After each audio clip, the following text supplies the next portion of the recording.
Fist, can you hear me? Yes.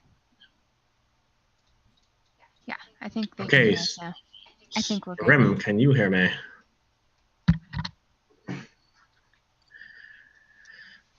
I hope so. So I'm on a bit of a funky mic, so once you are able to hear me, it's going to sound a little funky. And apologies for that, guys. What constitutes funky? Because, like, The laptop mic, which always sucks. I think it's basically a webcam mic, which also sucks every bit as much. you know what, though? That's not fair. Because funk is like, it means like earthy, kind of smelly, kind of like warm, kind of like pungent kind of stuff. And then they call funk music funk because it's kind of like warm and earthy and it makes you sweat when you play it and when you listen to it. Nice. So I don't think that it's fair to call something that sucks funky. But that's just my opinion. Okay, fair enough. Hey, you've been on a big funk kick lately, right? Yes, I have. It's good shit. Hey, Arsenic's in here. Arsenic, thanks for the gift, buddy. Arsenic, you spoil us all of the time. I don't Sure. know what the hell we did to deserve such a generous friend like you, but I appreciate it. I really do. Like, it's just so thoughtful. Thank you. Holy crap. Shitter's full, buddy. Shitter's full. Shitter's full. If I just like put my hair over these there, now it's a party. Does that look 80s or what? That was great. I should have got more bows. I wasn't thinking ahead. I was thinking like red is Christmas, you know. That was like where my train of thought stopped on that. Yeah, fair enough. I mean, that's like as far as you usually need to go with things. I mean, I only do the bare minimum, mostly. so good haul today. Did you get good stuff? Yeah, I did all right. How'd you do? I did great. I had a hell of a haul, including this fine hat that you gave me. Thank you, Fist. You are welcome. And I just typed in streaming hat on Twitter, which I will not do because that's not what that doesn't make sense. Streaming now, and then I will link this stream. Oops. Oops. Oops. I use a Mac laptop for work and a regular old-fashioned good old-fashioned regular PC at home, and like shit is like crisscross and I just get confused sometimes. Fair enough. You didn't need to know any of that.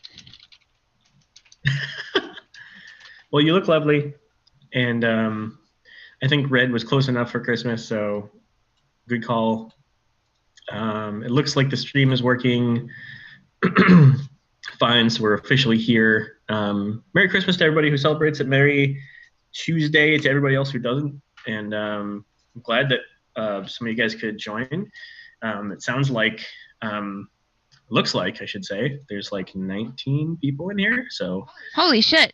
that's pretty cool. Like if you needed something to do, that was kind of the whole point of this stream. So we're glad you're here. And, you know. Yeah, we're just chilling with you guys.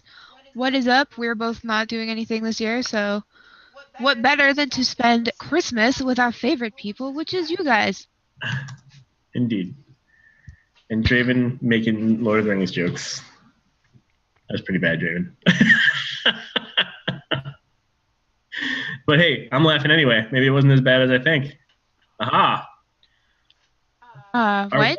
Is the stream okay though? I mean, are we lagging or is that a joke?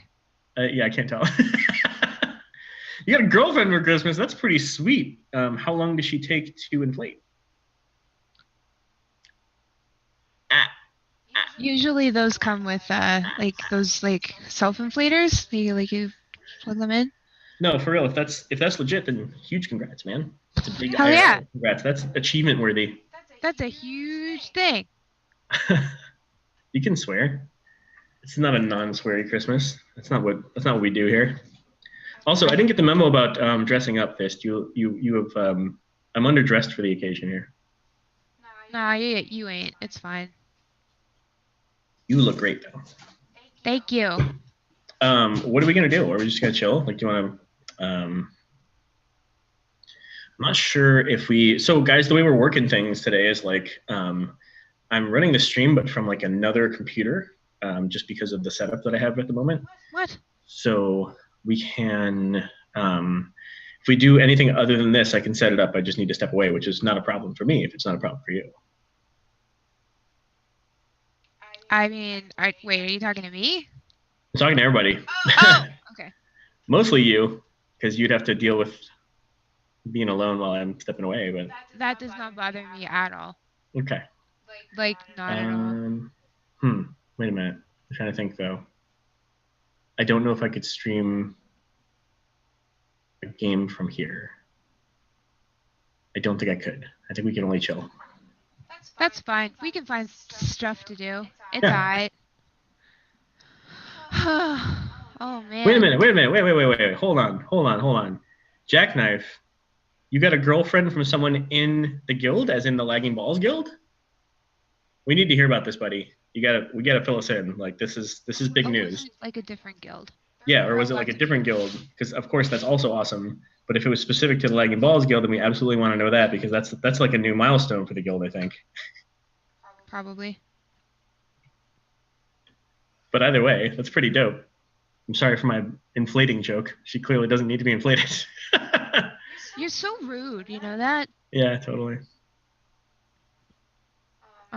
So Santa? Anyway, What's Santa? Satan. What is your opinion on Satan anyway? What about him? I don't know. What do you think of him? I don't really. Pretty much, like, I think it's pretty clear. He's Al Pacino. He's created a league of lawyers, like in The Devil's Advocate. And, you know, he's just looking to give us just the right push when we want to do something evil. What's your opinion of evil? What is evil? It's Dr. Evil. I didn't go to 4 years of evil medical school to be called Mr. Thank you. Okay. That is all. All right. I'm just trying to get you talking. I don't know. No, my opinion of evil and Satan and the devil and or like hell is, I don't know. I guess I was raised Catholic first and then evangelical, and now I am non-denominational Christian. So still Christian, still believe in the basic tenets. So basic tenets being there is a heaven and there is a hell. I guess that's as far as I go. I mean, like, in particular, I'm torn on. There's a Catholic belief about the hell is it called? Purgatory. Have you heard of that? What the hell is it called? It's called purgatory. I was just because I did. I was just trying to. Never mind. Okay. Yeah, so I'm back and forth on whether I believe that or not, but I think the idea of it makes sense. If there really is a heaven and a hell, then it makes sense that there's a place that you can go to work your way up if you have been bad, but not so bad that you belong in hell. Right. That's cool.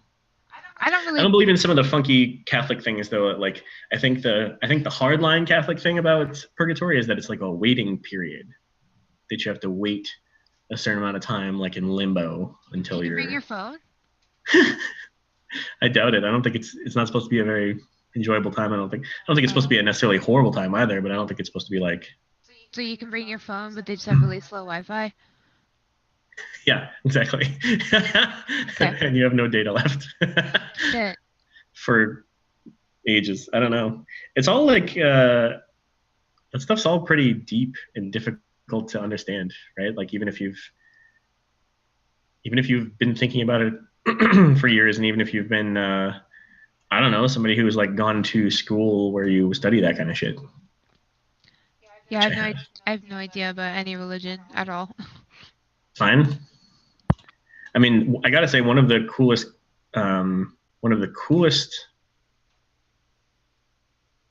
classes, I guess, that I had while I was in high school was about world religions. And the biggest insight I got from that is that they're so incredibly similar that it's almost maddening that there are so many and that they're all so separate. and that some of them are separate over like really specific things, important things. Don't get me wrong, but very specific things. They're just like, we believe this, and oh yeah, and we also believe this, and then they're like, yeah, but I believe this a little bit this way, and we're like, no, no, no, only this way, and then they split completely, and now they're two entirely separate religions. It's really weird. That is weird. Yeah, seems like too much. I think it's cool that like so many people can believe so many different things. I wish that was like cool with everybody, you know? Yeah, I wish people were cooler about it. Like Pokemon. There's so many different types of Pokemon, you know? And we think they're all cool, you know? But you don't have to be an everything trainer. You can be a water trainer if you want. You can be a normal trainer if you want, you know, but you can still respect lightning or electric type and ground type, you know? You can still think they're cool. They're still considered Pokemon. Yeah. Why can't it be like that with like religions and stuff? Exactly. Well put. I don't know. I think if the world was more like, maybe not Pokemon, because there's a lot of like, there's a lot of weird shit in Pokemon if you really think about it. Are you aware of this because of maybe a certain Pokeporn text messaging campaign you went on for about a year? You know, I wish that it turned out better than it did. There's a subreddit called Pokeporn, and I would just go there every day and send my friend Blake, you know, a few selections from the day, and you know, he hated it, and that's why I did it, because it was funny, but like, it never really turned into anything, you know, like he never got me back for it, or I don't know, if he started really enjoying the Pokeporn, he never told me, which would have been fine too. So I don't know. Yeah, he definitely deflated you with the lack of response. Yeah, I mean, that's how you get rid of bullies, right? And that totally worked. After a whole year, I was like, you know what? Fine. Of 365 text messages of Pokeporn. Okay, fine. So let's get an update here. Jack and I've got a girlfriend for Christmas. Someone in guild Fist saw it the other night when I asked her, which leads me to believe that he is in Blood of the Scribe. However, then Drew asks him later, "Are you in bots?" And he says no. I'm confused. I don't get Jack, it. Are you actually in the Blood of the Scribe guild? And you asked in guild chat if somebody would be your girlfriend, and they said yes in Blood of the Scribe guild chat? Because if so, that's pretty awesome. And if not, then it's still awesome for somewhere else, for wherever else you actually are. And then, let's see. Oh, Ox, good call. A Nine Inch Nails reference. Man, I love that song. Head Like a Hole. That's good shit. I like Nine Inch Nails, but I feel like I just wasn't smart enough to get into them or something, you know? Smart enough? I don't know. It's intelligent music.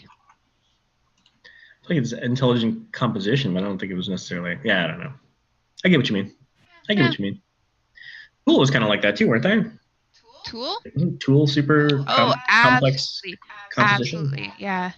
Very, very intelligent music, but luckily, like not the spin-off band, but like Maynard's other band, A Perfect Circle, still very intelligent, but a little more, I don't know, emotionally driven, I guess.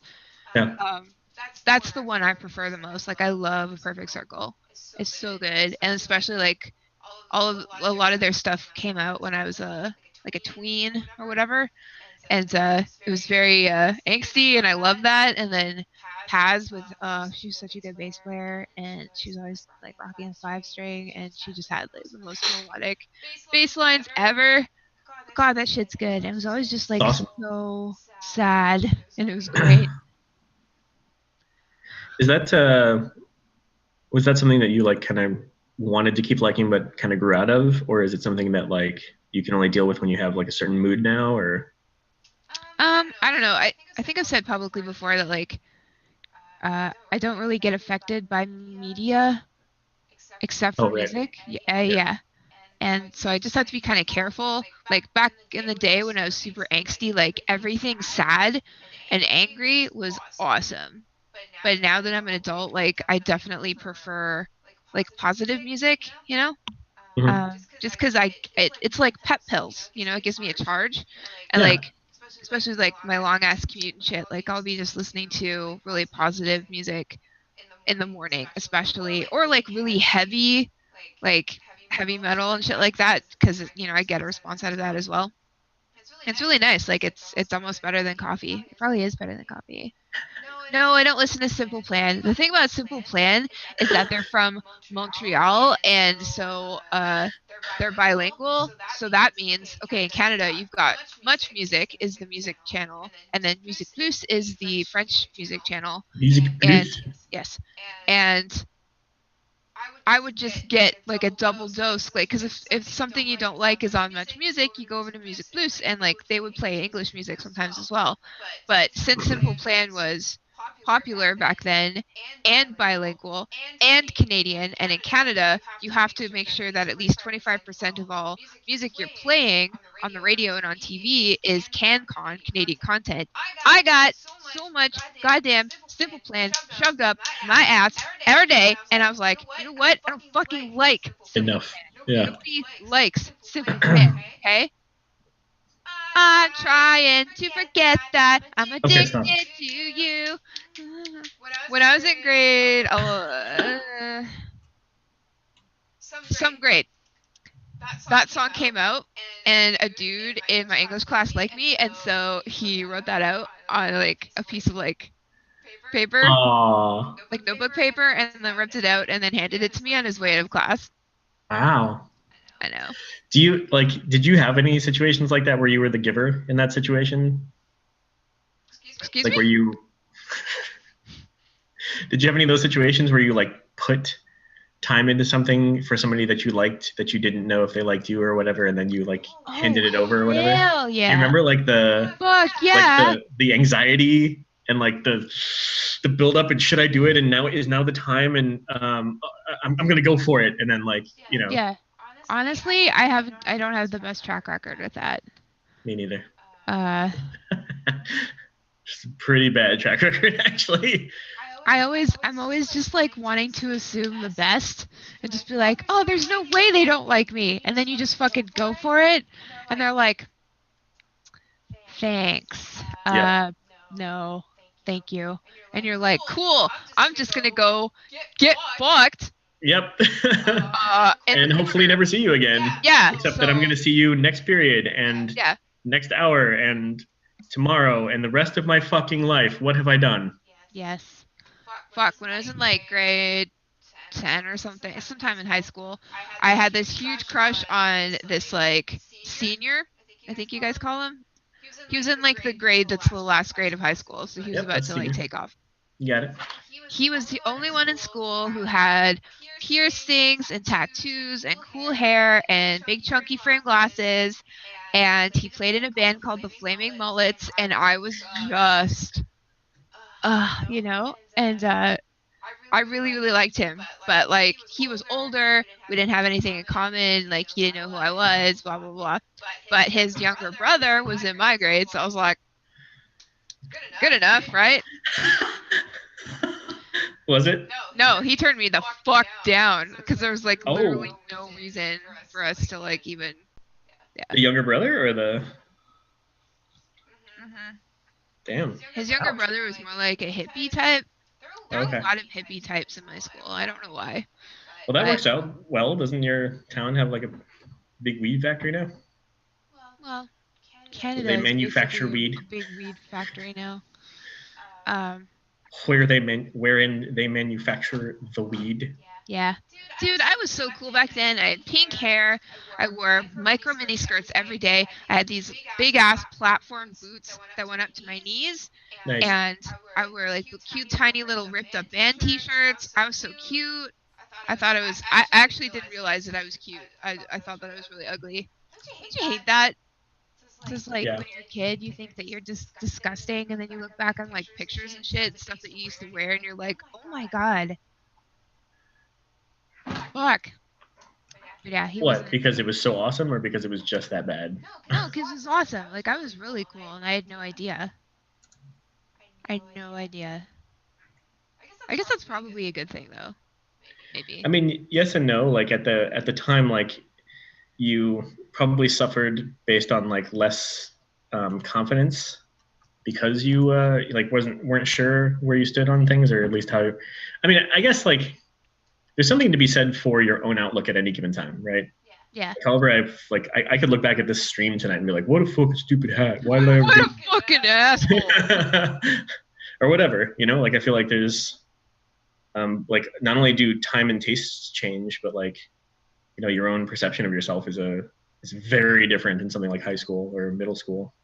That's true. I was talking about like was it with you or somebody? I was talking about how like perception is the truth until proven otherwise, you know? That sounds familiar. I think we were talking about that. Yeah, but it's not the truth, you know? Like but it is because that's all you have. Right. But at the same time it isn't because it's just what you perceive. So it's hard because like yes, it is the truth to me because it's my perception of the matter, but it also can be not true, therefore it's not the truth. So it's like, yeah, I don't get it. I'll be right back. I'm too warm. I need to take off my hoodie. Everybody shut their eyes. This is gonna. Oh, okay. He's wearing something underneath. We're fine. It's okay. Whew. Okay. We were worried that you weren't wearing anything underneath that. I'm not. This is just my skin. What's wrong with that? Is it? Do you have a condition? Yeah. So just back to Jackknife for a second. Jackknife is in the guild and did get a new girlfriend from the guild. So congratulations to both of you. Yes. Jackknife and whoever your new girlfriend is. What's up, Techie? Hey, You're just Techie. there to see the great announcement that we have a love connection right within Blood of the Scribe. How awesome is that? Love connection. Actually, love boat. We've had a few of those in Blood of the Scribe over the years, haven't we? Over the years, yeah, but not anytime recently. This is the first recent one. Yeah, we've had a few of those. Some major ones. Blood of the Scribe has been going since what, 2009? End of 2008. Damn. So 10 years. Yeah, I didn't join till like 2010, 9. I think it was 9. Mid it was early. It would have been 2009 because it was very early in the in the process, as you say in Canada. We say a lot of things in Canada that are correct. That is the correct way to speak, to talk about things. But yeah. Like accidentally? That's something stupid I said accidentally. That's not something stupid at all. That's one of the pronunciations. No, nobody says that. Dazladorn like looked up the Oxford Dictionary definition, and there's pronunciations on there. Both of them are correct. You're good. Accidentally? Yeah. That's stupid. No, I agree. I'm just saying you're not wrong. Not that you meant to say that, but you know. I said it accidentally. It's just one of those times, like that just happens all the time. What's up, Shaper? That just happens all the time where like, you know, you're in the middle of conversation and suddenly you are saying a normal word that you're accustomed to saying a certain way or whatever, and then you say it in a funky way and you're like, wait a minute. The hell? Accidentally? Yeah. If you guys don't know what we're talking about, that's on the most recent episode of the podcast, which you very likely have not heard yet because we released it at 2 a.m., 3 a.m., something like that this morning. 3 a.m. on Christmas Day. And if you are any sort of parent or husband or wife or family member, you are not spending an hour of your time on Christmas Day listening to this show. However, it is waiting for you when you get back, which is awesome. Yeah, we just wanted to push something out, you know? Just push it out. Yeah, just shove it out. Techie's asking what you called binders. What was your word for that? Duotang. Duotang? Yeah. Was that a brand name? Let's find out. Duotang. Brand name for paper folders made of cardstock paper. They used to bind multiple sheets of paper. Yes. Hang on. Duotang. Canadian brand, I'd take it, or one that was just big in Canada? In Canada, Canada, the word duotang is used to refer to any such style of folder, regardless of actual brand. Folders, not binders. I didn't know. There's so many words that I don't realize are just Canadian, because I just say them, you know? Oh, of course. How would you know? Duotang. Does sound way better than binder. Was it actually binders, though? Or was it like, Techie's asking if it was trapper keepers? No, it was neither. It's, Folders? Just straight up folders?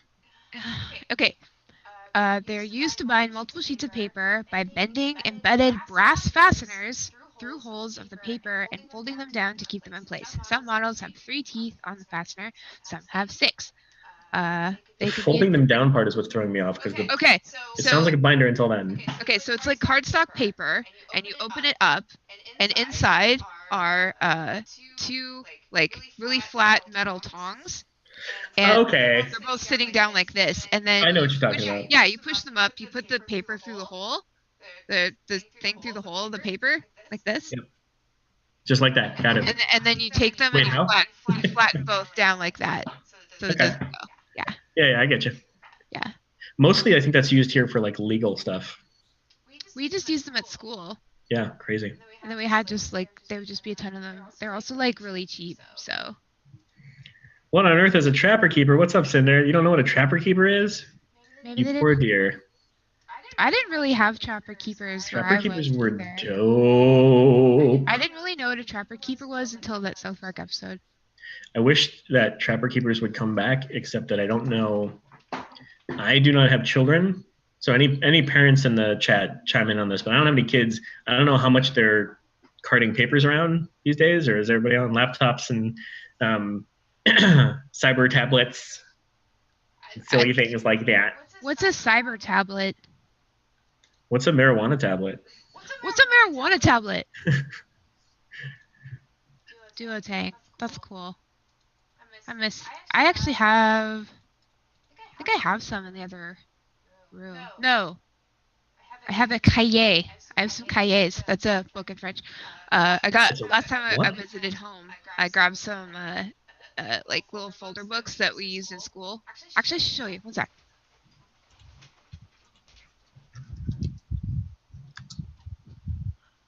Okay, so for those of you who are unfamiliar with what a trapper keeper is, here is a link. It's a very long link because it's a Google image search link for sweet 80s trapper keeper, because I don't give a shit about new trapper keepers. You got to see these trapper keepers because these were the shit. There's some Lisa Frank going on. There's some palm trees. There's some sweet, like futuristic computer like programming designs with balls. Lots of balls. Would it have like a Velcro? Yeah. The flap had Velcro. So the flap would rip open, and then you'd open it up, and it's basically a binder with folders in the sides and like little pockets and shit. It was pretty cool. Okay. It was pretty sweet. Okay, so this is a cahier. Cahier. Yeah, that's a book in French. The exercise. Wow. Yeah, so like they're really thin, and they'd always have like Canada on the front, so we could learn the provinces and territories. And then on the back there'd be like a cool like little class schedule thing if you need it, and then the metric system equivalent, because it sucks living so close to the States that we have to like be aware of Fahrenheit, even though it's so stupid. Yeah. But then it's just like lines books, and we can't see the inside of that. It just looks blank. Yeah, it's just lined paper. Lined paper? Oh, okay. These were cool because like they're worth like 30 cents or whatever. Yeah. So teachers would just have stacks and stacks of them in the supply closet, and then like if you didn't have your own notebook or binder or whatever, you could use one of those. Okay. So it had provinces on it just so that there was a modicum of learning on the very cover of the whole thing. Okay. But Canadians are like, I know everybody like rightly so paints Americans as very patriotic, but Canadians are too in our own way, like we're obsessed with Canada. We love it. It's just the best. But yeah, anyway, I miss Canada. I do wish that I'd gone home for Christmas. I wish that every year, but honestly, like going home for Christmas is not the best idea in the world. Just because like, what do you mean? Well, I mean, it is if you love Christmas and all that, which I do, but it's like you want to go and you just want to like, see your friends and your family on your own terms instead of like not necessarily like going and like doing Christmassy stuff or feeling obligated to see absolutely every single member of your family, even if you don't like speak to them that much or whatever. I don't know. I'm sounding kind of heartless when I say all this. No, I think I get what you mean. Like the holiday season, so whoop-de-doo is kind of like it's more of an outlier than normal, right? Because that's when so many more people get together and everything. Yeah. Whereas like but you're gonna go home pretty soon, right? Aren't you going home in like the next couple months? I'm gonna try to, and that's what I want, because then I could just like do things on my own terms and just let everybody know way in advance that I'm gonna be there on certain days, and just do what I actually want to do, which is like spend some real quality time with the people I care about most. Yeah, perfect. And just chill and not like have to plan around Christmas and plan around like doing typical Christmas activities. Not that my family really does in the first place, but I don't know. I think I'm just trying to make myself feel better at this point. Well, I mean, I get it. It'd be like the best case scenario is like both, right? So that you get to see all of the family in the family gathering during Christmas, but then also come back on your own terms separately. Exactly. Oh, wow. I get it. Yeah. That's pretty cool. But that's why we're doing this tonight, right? So because there's other people, so anybody who's in chat, if any of you don't have plans today or aren't with family or whatever, this one's for you. That's the whole reason we're doing this, is because we love you guys and we wanted to hang out and thought that there'd be some people who didn't have plans necessarily, or maybe even have plans that they needed to kind of get away from or whatever. And look, there's 28 of you in here right now, which is pretty cool. That's like not that much lower than like an LB stream. So that's pretty cool. That is cool. I'm just gonna let everybody on Instagram know we're doing this. Thanks. Thank you. What's going on, man? And thanks. Yeah, I feel, I don't just look hot today. I feel hot today. So thank you. Interviews, what's going on? Zekties is here too.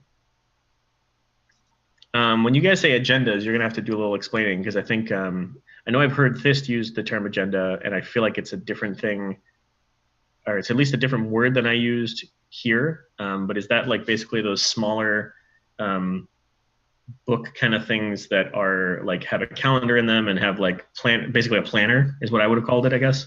Yeah, it's a planner. Same thing? Yeah. Like Canada back in the day, or maybe still, I'm not sure. We used to get like, I think they're actually called agenda, like officially, I think, or just everybody called them that. I have no idea, but they were cool. They had like, oh my god, okay, so the cover was like, those like you scratch your nails on them and it goes, Yeah, it's ridged, and then when you go like this, it like moves. Oh yeah, The image moves, so it would have a cover like that. Those are dope. And that also doubled as like, for little kids, because like we were just like shoving that shit in desks and lockers and backpacks. So it was durable. And then it'd have all the days and stuff. And then like you'd flip the pages and there'd be like animations, and then there'd be like a cool fact about something on each page or whatever. And on the back, like the end of the cover would be like a ruler in case you didn't have one. Like it was just full of like cool shit that would keep kids engaged. And like we'd get one every year, and they cost like $10 or $15, something like that. Oh, okay.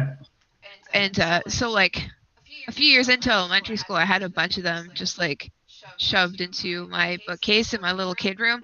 And I remember I was cleaning out all of my books when I was a teenager, and I found a bunch of my old agendas, and I was like looking through them, just like reading all of my old homework assignments and shit like that. And I don't remember like what grade it was from, but I remember one specific passage on a day.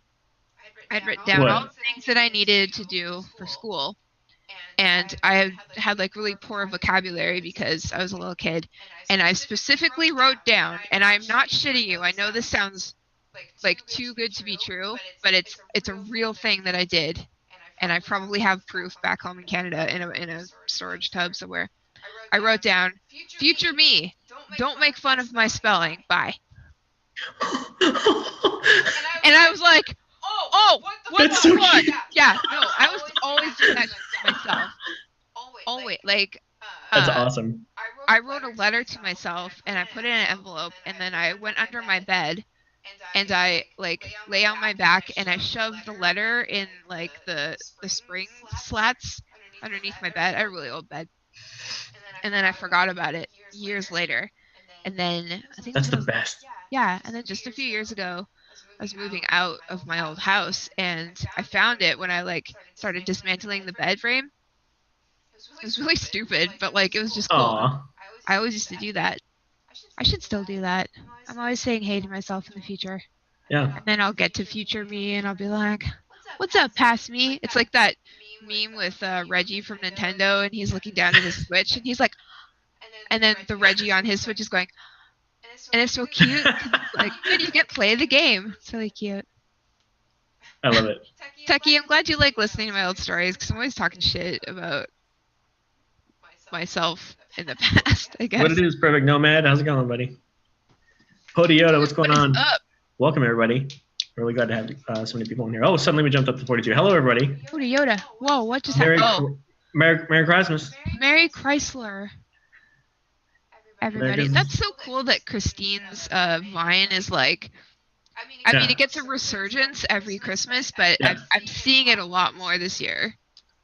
Yeah, I'm just hearing people say it all the time. Merry Christmas. I went into an Overwatch match, and I think somebody said, "What the first one?" There's 3 of them, right? She says, "Merry Christmas." Happy Christmas. She starts out with. And okay. Like, Merry Crisis.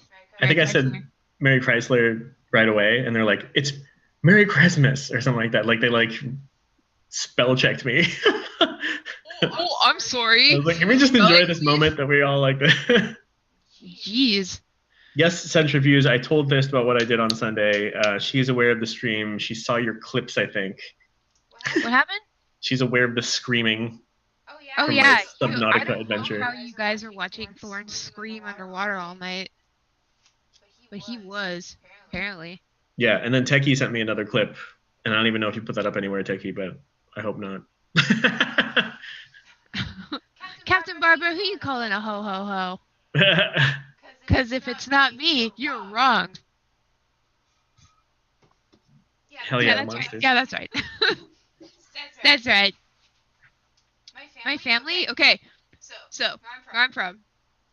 And maybe, maybe other people do this, I'm not sure, but like the local TV station would just like drive around at night and film people's houses that had really nice Christmas lights. And then that's pretty cool. Yeah, and then they'd put them on TV to Christmas music, and you just get to see people's houses, and it was really neat because I don't know why actually, but anyway, so we'd watch that. Because that's a thing that you might go do, but then you get to stay in the comfort of your own home and not have to go do it yourself. Yeah, but we would go do that also. Oh. Me and my mom, my brother would be like, "Hey, want to go look at Christmas lights?" We'd be like, "Oh, fuck yeah." Oh, fuck yeah, why not? So like get in the fucking freezing cold car, and you'd have to wait till nighttime, obviously. Yeah.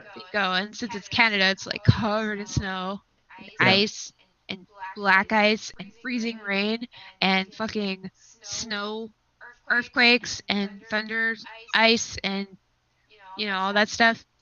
And so we'd go and we'd look at lights. Then we just drive around town and be like, "That's great." Keep driving. Would you like critique them, or would you just like booze only? Yeah. My favorite Christmas lights are the ones that are like completely multicolored, that include pink and green and like yellow and orange and shit. Just like I just love the glow of like rainbow lights as opposed to red or green or blue or white. Like the white twinkle lights, some of them are really nice and they've got like a yellowish tint to them, but like the bright white ones aren't. I find like blue, just light. Yeah, blue is kind of like, I understand why some people would put up blue, but to me it seems kind of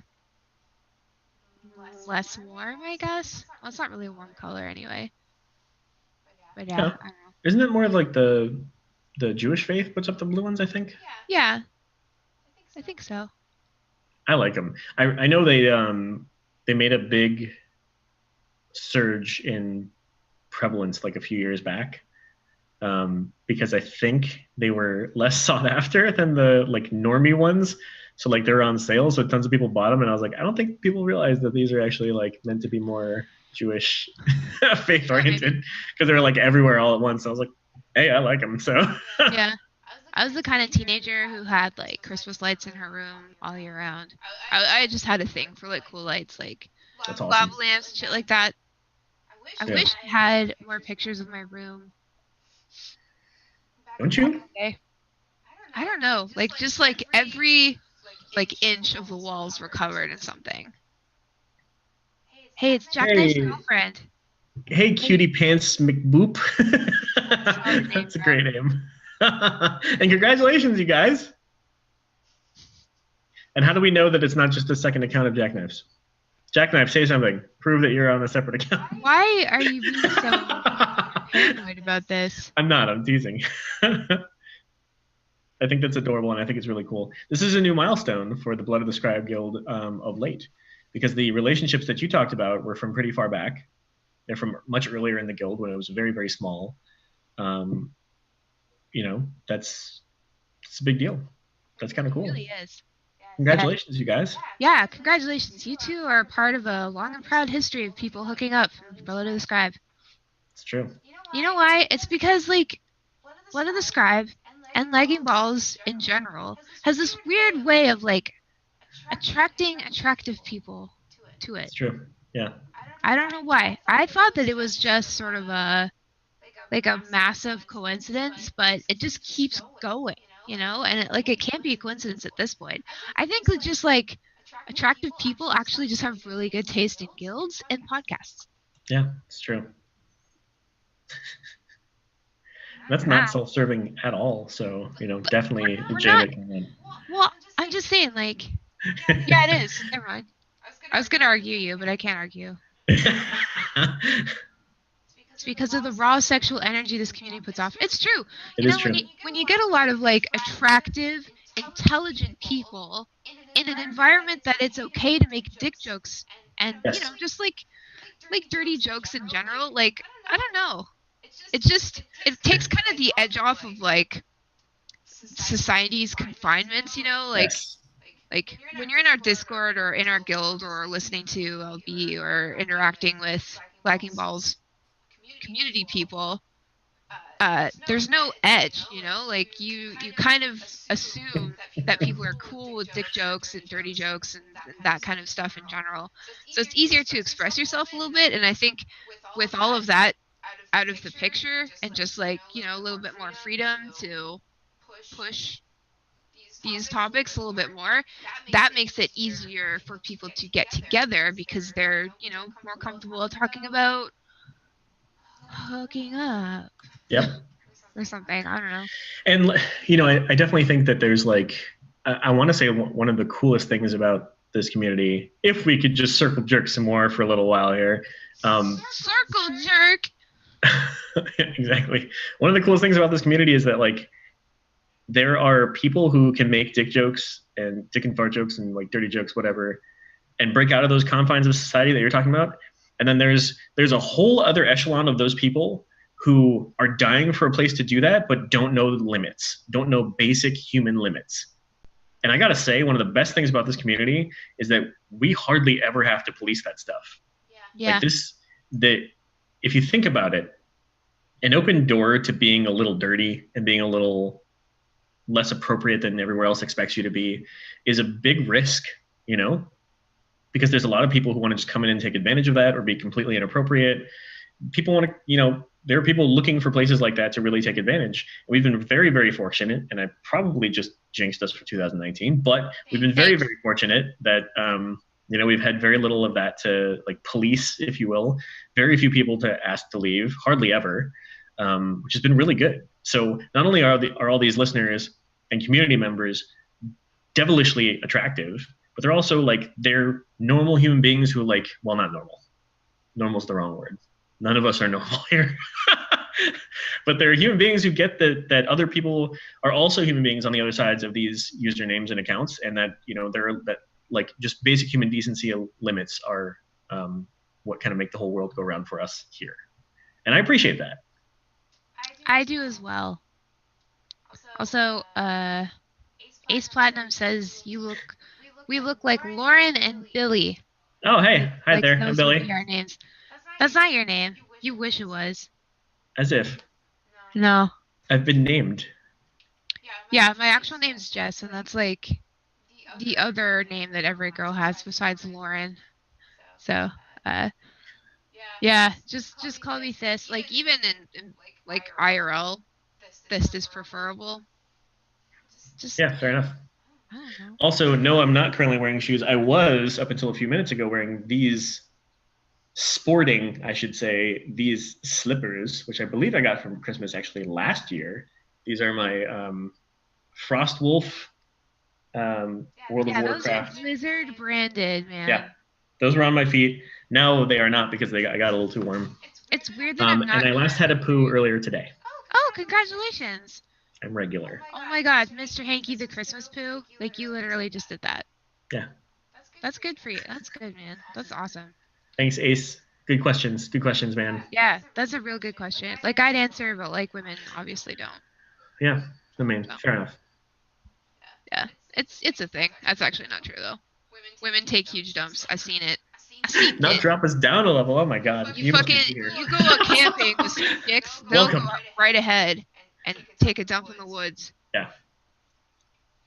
No, Ace, you're not dropping us down a level at all. This is actually par for the course in this place. So welcome. Yeah. And Merry Christmas. Merry Christmas. Mark Chrysler. Fucking yeah. Hey, howdy ho. Sorry? Thank you. I got a compliment from the game winner. Ah. You've won the game, and now we've all lost the game. Can I say cunt? You were Australian, yes, so yes. Australians are allowed to say the word. And everyone else immediately says no. Yeah. He's like, okay, fine. Everyone else can say cunt, but like it doesn't sound good if you're not Australian. If Australians say it, it's like, aw, that's nice, you know? It's like if an Australian calls you that, it's a term of endearment, and then you feel like, oh, I've been accepted, you know? Yeah. Oh, Ace Platinum's Australian too. I don't know. Oh, nice. We just seem to attract Australians. Like our second biggest demographic is Australia. It's USA, Australia, and then my country, which is Canada. Thanks, guys. Don't listen to me or anything. That's fine. Whatever. That's fine. Thanks, family and all my friends back home. I'm not salty about it. It's fine. Whatever. You alright? Yeah, I'll be fine. You gonna be okay? Yes. It's that none of your family or friends play like Warcraft or any of the Blizzard games that we know. That's true, and that's so why I care about our show. That's why I had to leave my country. Though, if I'm being honest, that's the reason. I'm out of here. You guys don't play enough Blizzard games. Peace. Like, all my friends in Canada don't play WoW, so goodbye. I need to go. It's not true though. Like people need me, except not. That's actually the opposite. Yeah. The nice thing about having a WoW family, which I do, thankfully, is that they go with you wherever you go because they're in Azeroth, and Azeroth is always with you as long as you believe in it. Hey, random question. Let's try that other mic of yours because this one's starting to sound a little funky. Mine?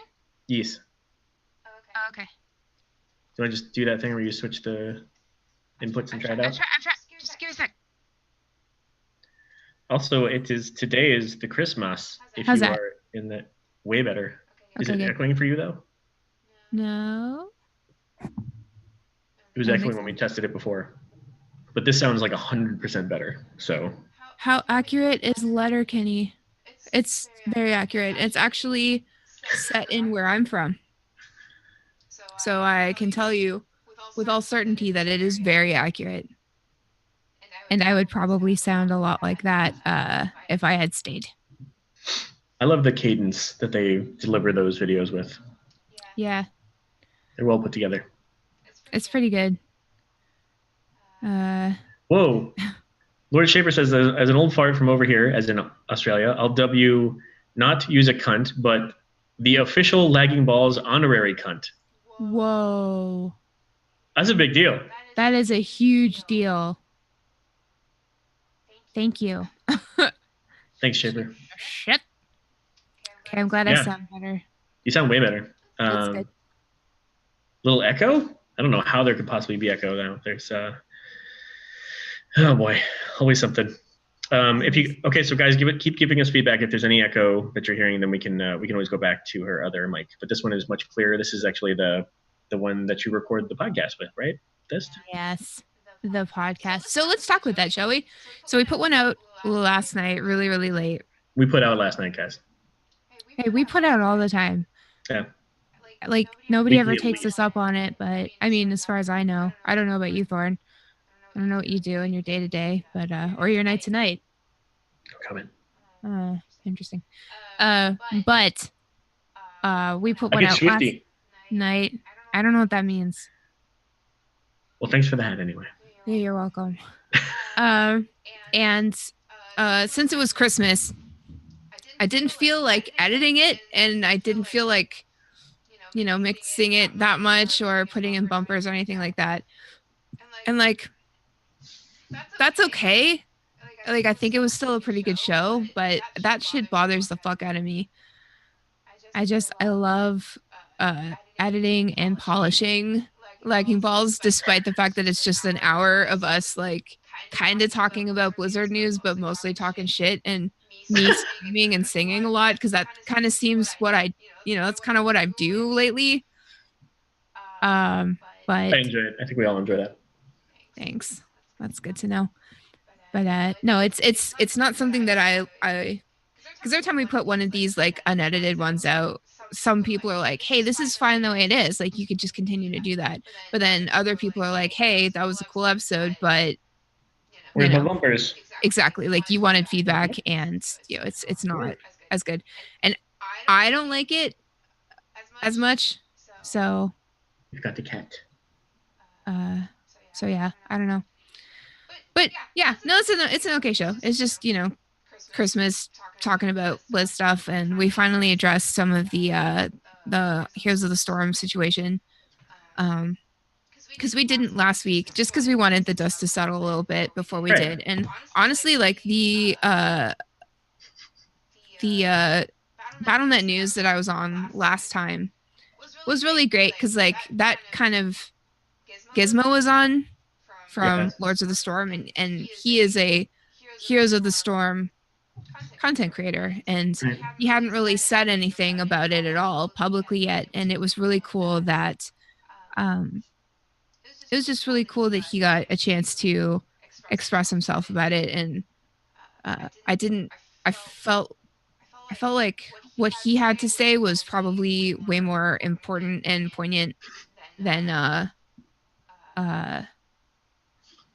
what I would have to say about it.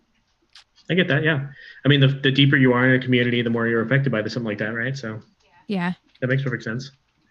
No, I will not trim this pussy. This pussy is fine. This pussy is very secure in its length and fluffiness and gingerness. Word Shaper is going to put an email about hero stuff. Still unsure how to put things out there. Yeah, because like, it's a weird thing, isn't it?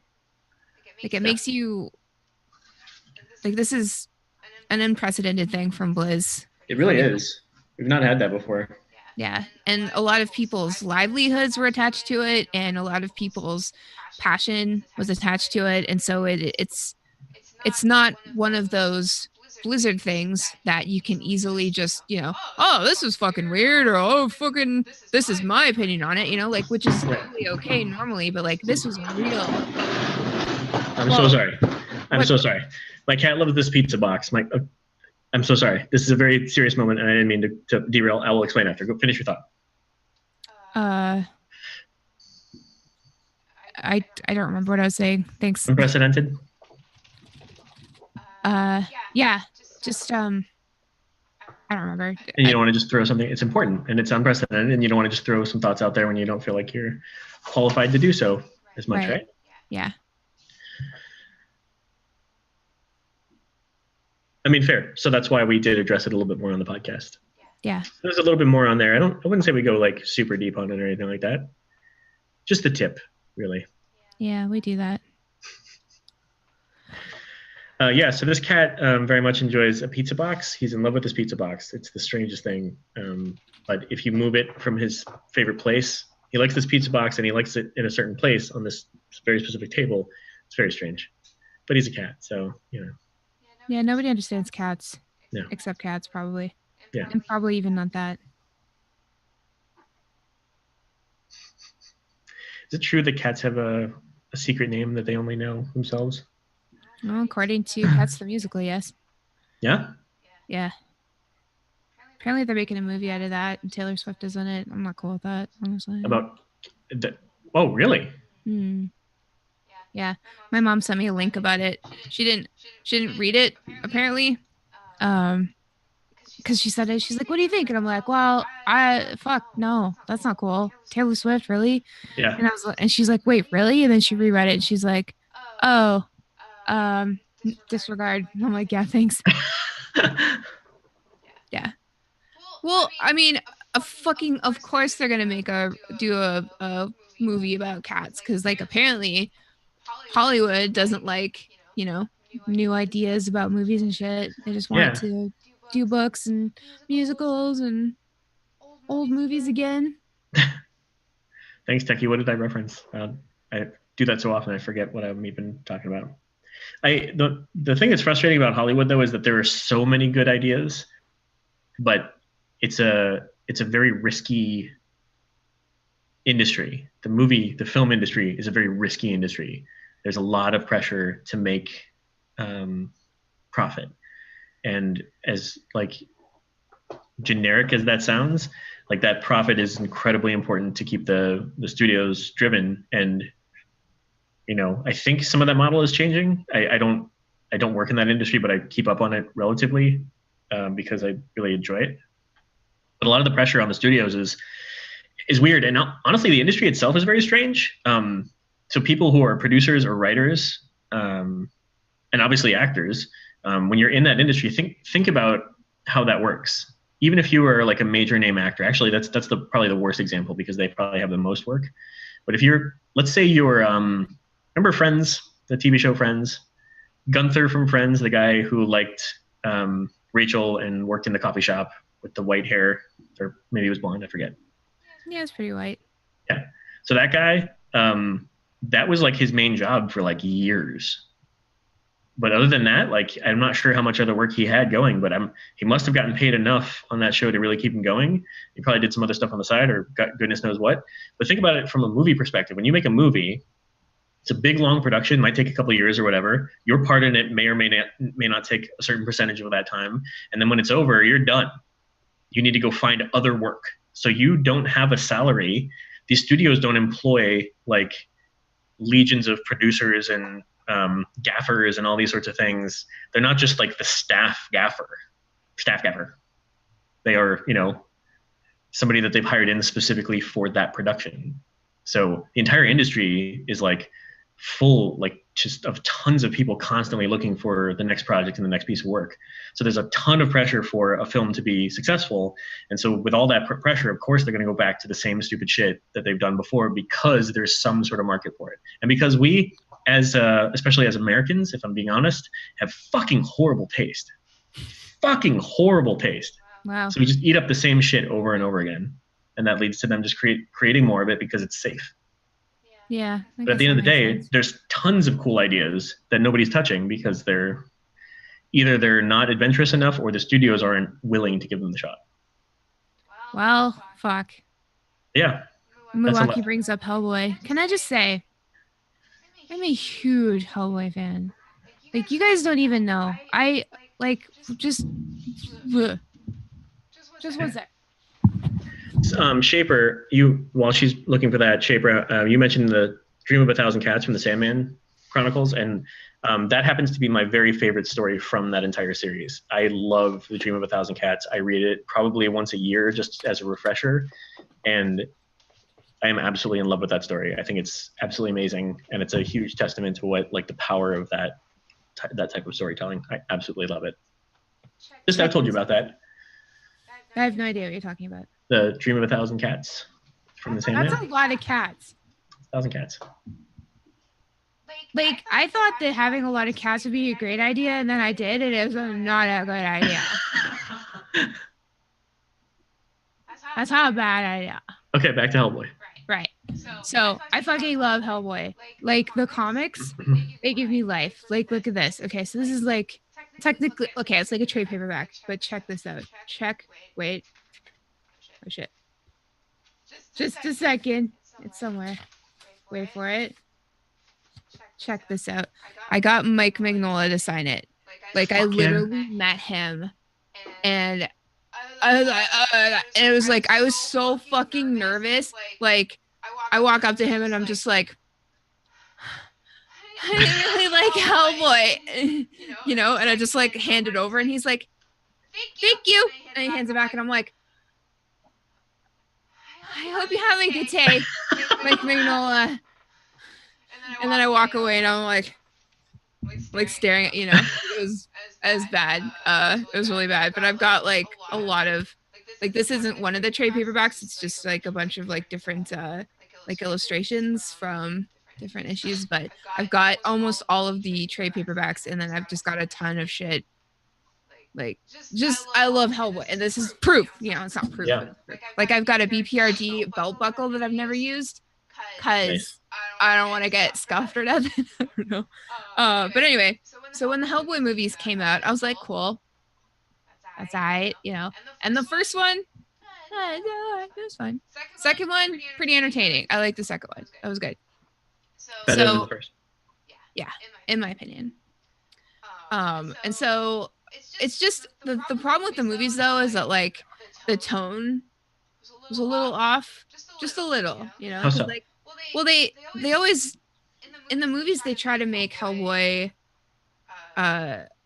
more, I don't know, quirky or outspoken or immature, or I don't know. See, there's some really good Hellboy movies, but they're cartoons. There's two of them. Oh fuck, what are they called? Have you guys seen the Hellboy cartoons? There's two movies. No. One's about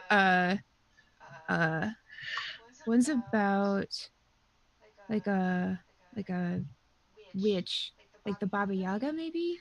No, it's Okay. like a vampire. And she'd like bathe in the blood of maidens to stay young and shit. And then the second one was like set in Japan for some reason. Anyway, doesn't matter. But like the thing about Hellboy is that like he is like a huge character and he's got a big personality. I'm sorry. I'm fuzzing out. One sec. So he's got a big personality, but like all in all in the comics, like he doesn't really say that much. And so like they want to make him like a huge character in the movies, but it just, yes, thank you. Blood and Iron and Storm of Swords. There it is. Those are fucking sweet ass movies. And I think that those are closer to the comics than like the actual live action movies. Okay. I understand why they did that to Hellboy, and like they needed to, you know, give him more of a character, because like in the comics, I'd say the main character is usually just the story itself, you know, because like a lot of the stories are based on, and I think the coolest part. Can you see that? No, what? Can you see this? Kinda. It is from Lord Shaper. He said it's his favorite Hellboy piece. What is it? Shaper, you'll have to tell us in chat what it is. But thanks for snapping that, buddy. Right. So the biggest character in the Hellboy comics are the folklore behind the story, because a lot of the stories are based on folklore from around the world. That's so cool. Yeah, that's what drew me to Hellboy in the first place, because I love folklore and like fairy tales from around the world, and a lot of it is just Hellboy going to these locations and dealing with monsters and legends and fairy tale shit and stuff like that. And sometimes it's just shit that Mike Mignola kind of makes up, which is also cool. That's pretty cool. And the artwork is so beautiful. Anyway, so what I was saying is I saw the trailer for the new Hellboy movie, and it looks stupid. Oh no. And I don't want to judge it based on the trailer, of course, but like it looks dumb. I don't like it. And Sucks. it's just another case of like, oh, Hellboy's misunderstood because he looks like Satan and he's got a big arm and he likes to shoot his gun. And it's like, well, it's A not little really. more than that. Yep. Not really. Is Selma Blair in it again? No, nobody's in it from the first movie. I Really? don't know why. Because like Ron Perlman was kind of perfect. Yeah. Yeah. Just saying. Yeah. So I don't know. But like chat said, they made him a smartass. Is that part of what's off about it? So the thing with Hellboy is like he's got quips, you know, like he's you know he's got a smart mouth a lot of the time, but he's not looking to like run his mouth on people. It's just like sometimes he'll end up in really shitty situations. Like the funniest sort of dynamic that Hellboy has is he'll meet these like larger than life lore characters. Like he'll meet Satan, you know, like, or he'll meet the Baba Yaga, like I was talking about. He'll meet like a Greek god or something, and they'll be like thousands of years Anung Rama, and you are like the right hand of doom, and you're gonna bring about the end of the universe. And he's like, nah, or you're talking crap, or you know, just something like that. You know, like he literally doesn't care. Yeah, and like, understated. Yeah, like it's just a really, I don't know, like he's very quippy in that way. Do I like the story or the art of Hellboy? I think the story, but I love the art too. Like I would not hesitate to get a tattoo based on a piece by Mike Mignola. Like I love his style of art. I love all of the negative spaces he uses for stuff. I like the way he draws animals and stuff too. Anyway, Milwaukee says he has a tattoo. Really? Yeah. You'll have to send us a photo, Milwaukee. Yes. Especially if it's on, you know, your dick, a sexier part of the body, like his dick, because then it's art, you know. Milwaukee, is your dick just the right arm of doom? Is that what it's called? Right hand, but yeah, it'd be like right hand of doom. The right dick of doom. Right dick of doom. The head dick. is the fist. It's much thicker on top. One year for Hellboy Day, I dressed up like Hellboy and I like painted my face, and then I grabbed 2 lids off of like juice bottles or something, and I like put them on my forehead with spirit gum, and I painted them red, and I looked real cool. I remember that. That was dope. Yeah. I like Hellboy, you guys.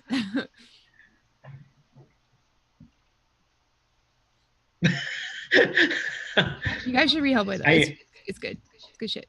It's funny that we had both Hellboy and Neil Gaiman in the same conversation here, because Neil Gaiman was probably the one famous person that I ran into that I reacted the same way that you did with Mike Mignola. I was just kind of speechless and couldn't spit out the words. I met him at it was like a live action series of unfortunate events event by the author of that, and like I forget what was it, Lemony Snicket, right? That's what it's called, Lemony Snicket's series of unfortunate events. Whenever that was big a while back, there was supposed to be like a get together in the Chicago area where Lemony Snicket himself was presenting something about the story or whatever, right? And then instead of that, the real author of the book showed up on stage, and it was basically like this hammed up presentation where he was like very apologetic that Lemony Snicket was unavailable and that you'd have to deal with him instead, and like, but they kept that theme going through the whole event, and they had musical performances and stuff, and there was it was actually a really cool event. But Neil Gaiman was there because he was just friends with a lot of those creators, and I was just like, oh my god, it's Neil Gaiman. I brought him something to sign, and he just I tried to ask him, but I couldn't. So I handed it over, and he's like, "Oh, you want me to scribble something for you?" Because in his British accent, and he just writes it, and I was like, I hate that. I'll leave you alone now. It's like you're there to get the autograph, but you feel bad. Yeah. Because you're like, I'm not just a regular fan. I care about your feelings. And if you don't want to sign this, like, I am so okay with that. Really. Which, like, I understand that in some situations, right? Like if you catch somebody at a restaurant or something, but But in this case, he was like at a show. I shouldn't have felt so like awkward about approaching him. He was at a performance, and granted, it wasn't his performance, but he's obviously going out in public at a performance space where other creators are there to get the same treatment. They had like a table where like there was a musician there. I'm forgetting his name. But anyway, like Steven Tyler. no. Bon close. Jovi. Sorry. Close. Oh my God, you're so close. She's definitely like, super close to those. It was definitely one of those. Really? No. Oh. Are you looking it up? Yeah, I'm trying to. I'm sorry. This lipstick, when it dries, it gets clumpy on the inside. So I'm just getting rid of that clump. No problem. That's the thing about like wearing lots of makeup on stream. Like eventually it just starts melting off because you're a human being and your face is alive with bacteria and mucus, you know? Yeah, totally. Like when we did that 24-hour stream, I started off with I used to wear a lot of makeup back then. I don't wear as much now. But I started off with a lot of makeup and that shit just melted the fuck off in like 24 hours. Yeah, it was bad news. I actually got a very nice, but you know, like somebody messaged me and they're like, Fist, are you getting enough like nutrients, like vitamins and stuff? Because you're looking a little jaundiced in your 24-hour stream. And I'm like, Jesus. Nah, dude, I just literally had some shitty makeup on and you know, I'm just really pale and shit, so it's all good. So that's fine. I appreciate that, you know, goodwill and all that. Goodwill Always. towards man and women. And women. And the women's. I'm trying to find this, but unfortunately, I'm searching for an event for something that has the word event in the title of it. And also, I'm trying to search for that from years back, and then between the hit movie or the hit books and then this event happening, they also then made the big movie about it too. So I'm just getting like a lot of shit about that. You're never gonna find that. I'm never gonna find it. I don't actually know. Like, all right, enough. Oh God. Take it easy. Isn't it funny how we've evolved as humans to like understand what on Google will not be easily searchable? And some things are just like, okay, if I put the right words in the right order, I might be able to find this thing. Yeah. Let me just change the order up real quick and see if that works. And it definitely is the same exact search. You gotta try. Everybody's talking about makeup now. If I wear too much when I'm on stream and glasses start sliding off, yes, that is an issue as well. That's why I don't wear my glasses on stream very often. Yeah. Me neither. That's why I stopped wearing so much, you know. Raccoon eyes to blend in with the mask. Yes, you have to do that. Hey, Aliandros. Your mask doesn't look right. That's why I was surprised when Batman was never wearing any makeup when he took off his mask.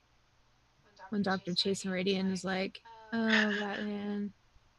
I'm so stuck on that character, Dr. Chase Meridian. I don't know why. Awesome. He comes up so often in my day-to-day like ramblings about shit. I think I want to be her or something.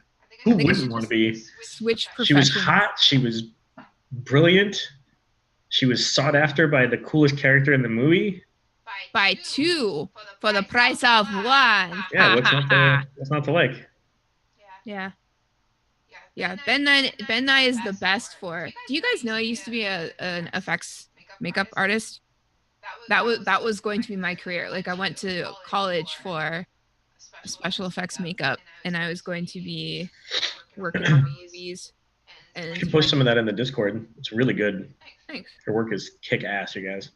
My dream back in the day was to work on the World of Warcraft movie with Weta Workshops, and like that was before I'd even known about the movie at all. Like it was just I was hoping that they would make a WoW movie, and I didn't realize that Weta would be involved, which they were, thankfully, because holy crap. But who else would be able to do that? But yeah, no, I had the biggest project I ever was involved in was this like web series about or featuring a lot of zombies. And like you remember back in the day, well I guess kind of today as well, but like back in the day, like zombies were really popular, like in vogue, like everybody just like, oh, zombies are cool. Yeah, they were huge for a while. Mm-hmm. Like first it was ninjas, then pirates, yep. Then yes, yeah. Yes, right, yeah. But anyway, I got to do, there was one scene where this dance instructor was teaching zombies how to do ballet. So I had to go in, and I was the only makeup artist on the project. So I had a whole lot of work to do that day. So we went to this dance studio on location, and I had my, I was wearing little short jean shorts and a little t-shirt, and I had my makeup belt on, which is kind of like a makeup bib, kind of like it was like a tool belt, you know, like. Sure. Yep. So I had that on, and it was in my front, and I was just like, you know, pulling out brushes and stuff and doing up all these zombies and stuff, and like administering the fake blood and stuff like that too, that I'd mixed myself, because it's always better when you mix it yourself. Mm-hmm. And I remember I moved my belt over to the side, because it kept getting in like the way, and like when I'd stand next to people, they were sitting down, it would be in their way. So I was doing that and doing that and doing that. I did like 4 or 5 or 6 zombies that morning, and that takes a while. Mm-hmm. And I bet.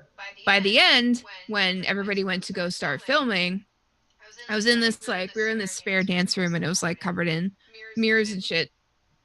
And I, you know, I sauntered over to the mirror, and I was going to take a cute selfie or whatever. And I realized that my fly had been down the entire time. And nobody said anything. Bastards. No. Yeah. So that was Goddamn like zombies. the biggest makeup day of my life. And I, you know, successfully pulled off like 5 zombies, plus like the 3 main characters, plus the dance instructor.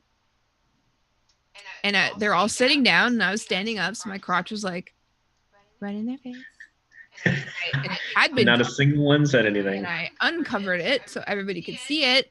Yeah. So that was great. You know, that's the kind of thing that happens when you live on planet Earth.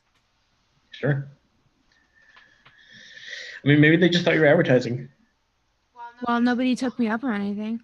Maybe they thought you were auditioning for a larger role. Maybe. Yeah, that was cool though. What kind of show is this? But yeah. And no, Daz, I don't have a smoky eye going on. Those are just bags.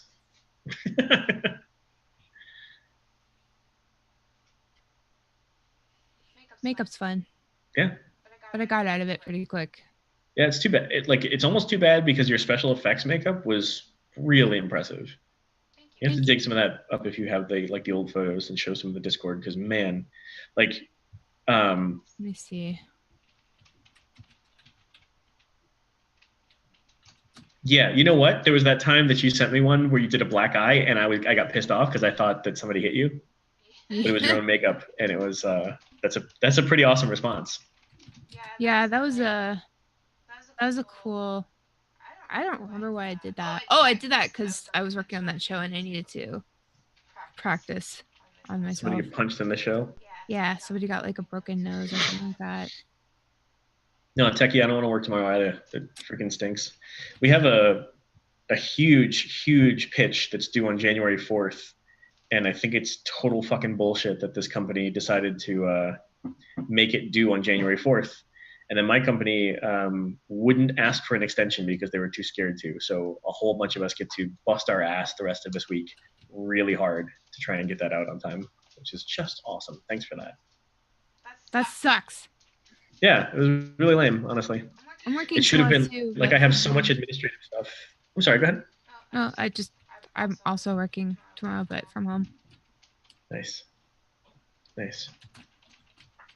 Of course, it would never be good enough, right? If I did have tomorrow off, I'd be like, oh, why don't I have the week off? And I don't know, man. But yeah, it sucks.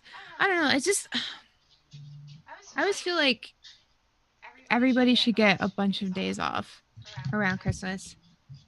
I think I'm just like used to how they would do it when you're in school, you know, like you get a few days off beforehand, and then you don't go back till the next year. Yeah. Usually. And that seems right to me, you know? It really does. Yeah. Like not everybody can manage Christmas and all of the things that go with it on the actual day, you know? Right. Yeah. And honestly, you have to take off stuff before and after for travel to and from and prep and all that sort of shit. Yeah. Plus, everything that has to do with Christmas, whether you love it or hate it, is exhausting. Yeah, Christmas it really is is. so tiring. Like leading up to it and like being excited about it is exhausting. Being not excited about it is exhausting. Dealing with family is exhausting. Not dealing family with exhausting because there's all these like precedents and expectations that you either meet or you don't meet, and there's stress either way. Like it's just, and it's cold usually, and you've just spent a lot of fucking money, and you're probably eating a lot. Uh, so that makes you tired, and Yeah. just the whole thing is just so exhausting. Like I slept in today, and then after I did Christmas stuff, I went back to fucking sleep, and I didn't even do anything, He went back to fucking sleep. Fucking sleep. Hell yeah, I did. Fuck it, dude. I was fucking tired. Fuck. And I slept, and fucking visions of sugar plums danced in my fucking head. I don't even know what that is. Sugar plum, What what? is a sugar plum? I don't fucking know. Let's Google it. I got sugar plum mercy, the skin, last night, though. That was Oh, a Christmas miracle. I typed in sugar plum, and Google tried to finish it as sugar plum fairy. Gee, well, yeah. Small round candy of flavored boiled sugar. Cool. I Sounds did not. good. I thought it was actually a fruit. I thought it was like a type of plum. I had no idea that it was a candy. A plum. Did you know it was a candy? I didn't know what it was. I thought it was just a plum covered in sugar. Yeah, I definitely Which thought would it was. be fine, Fucking sleep is the best kind of sleep? Yes. Because that's like either you just had some fuck and then you go to sleep and you're like, yes, You we did the want damn some thing. fuck? Or you get fucked awake, consensually. And you're like, awesome. This is a great way to Also get awesome. up. Yeah. Or you're having sex with somebody who is asleep consensually. Yeah. And All of the above. they kind of like open one eye and they're like, nice. And then they go back to sleep and you're like, I don't need you to be awake. That's how you. That's how you know you have the consent, because they're just like, nice. Yeah. Nice. You just keep Nice. going. I'm back to sleep, but I appreciate you. And it's like, you don't have to. Just be quiet. Okay. Welcome everybody to Thorn and Fist's horny holiday special. Hey man. You can still be thirsty on Christmas. It's fine. It's true. It's very true. Whatever, man. But yeah. Sugar plum. The sugar plum. Sugar plum. When I was a kid, I had this friend called Lindsay, and she had the coolest mom. And one time, Lindsay's mom, she's like, let's go fucking out in the backyard. And they had 8 huskies and 3 malamutes in the backyard. Holy shit. Yeah, plus another dog and some chickens and some cats. And like, I was in heaven when I was there because I lived out in the country. Shit, yeah. Holy fuck, dude. Like, you guys know I'm crazy about animals. So I was just like, I want to go to Lindsay's house and sleep over every single night.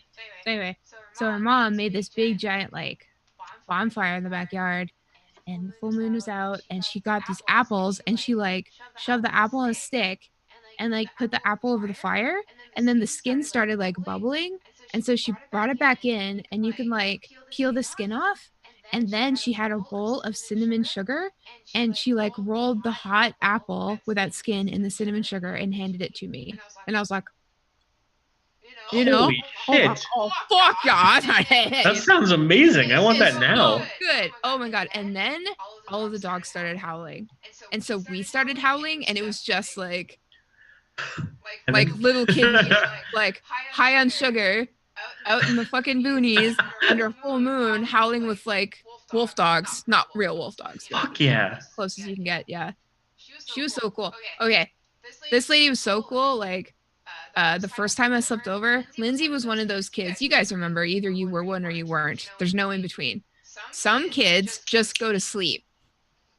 Other kids don't ever go to sleep. I never went to sleep. So when I went to a sleepover, some girls would just be like, oh, it's 9:30, out, Like I'm tired going out to sleep. And then me sitting up at 5 a.m. drinking fucking cream soda out of a 2-liter.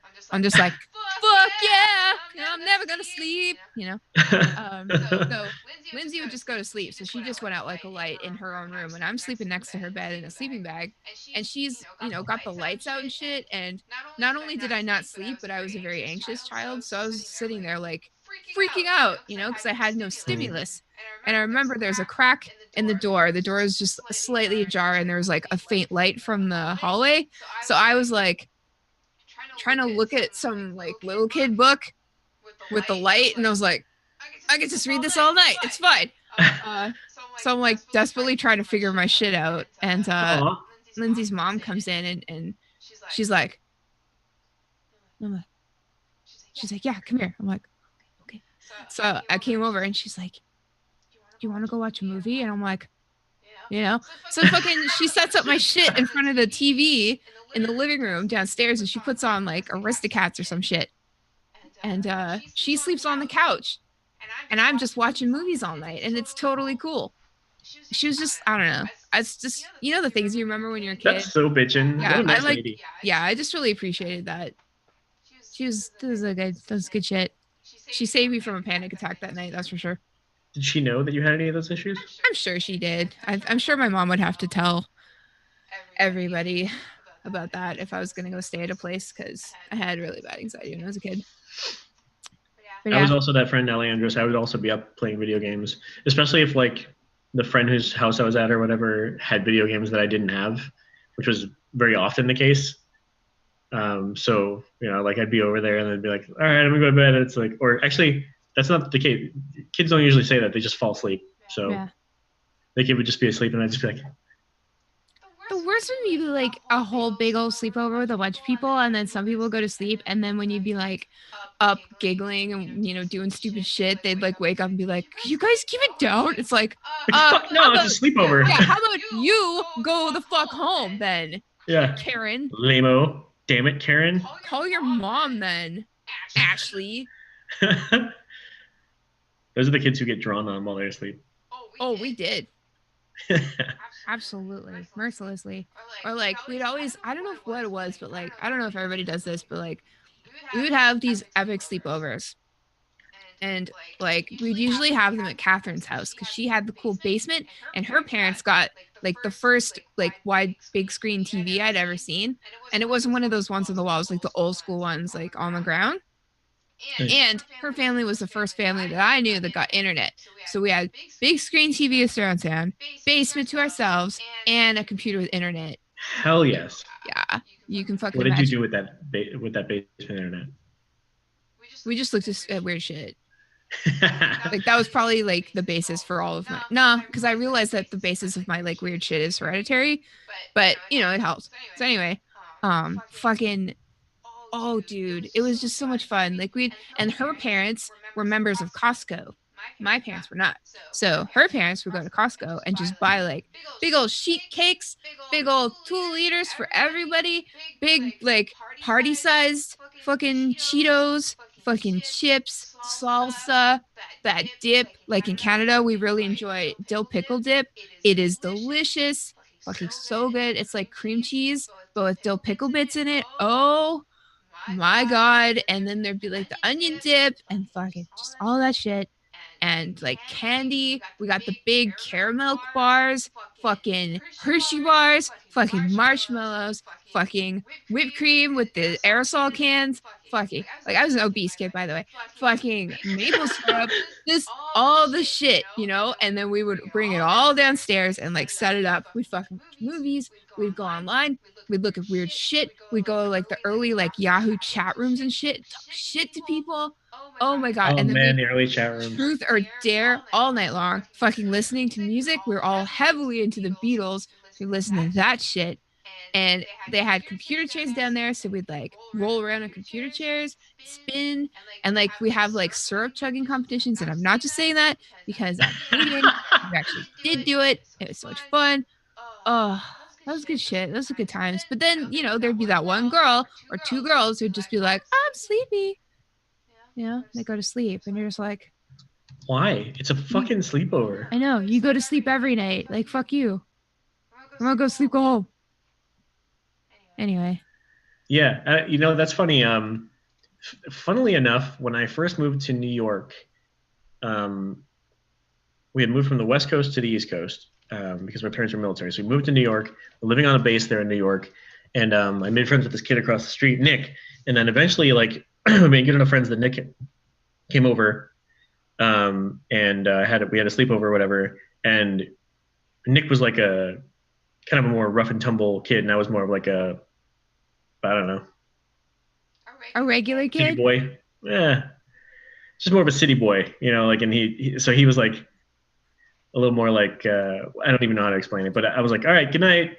And he's like, we don't say good night, you say shut up and go to sleep. It's like, all right, shut up and go to sleep. Okay. Because it was like gay to say good night to each other or something. Sure. I don't know what the deal was, but kids are dumb. Kids are weird. I have to be right back for just a few minutes. I'll be right back. Okay? Yeah, I got this. Just Phil. You're the filler, bitch. So anyway, it'd be really cool. It's like when you go to like your little kid sleepovers or whatever, and then you go outside at night and play like fucking hide and seek or tag. Not so much tag because that like involves a lot of running. Did you ever play that? Was it like Tarantula or something like that, where it was basically hide and seek, but if you got caught, you'd have to scare them or like jump out, like jump scare. I don't remember. It was something like that. But like hide and seek in the dark is always way better outside. And like when you're a kid, you don't care about like getting sap on your hands or like getting bugs in your hair or stuff. You just like shove yourself into a cedar bush. Like you don't give a shit. And, like you get all scratched up and whatever.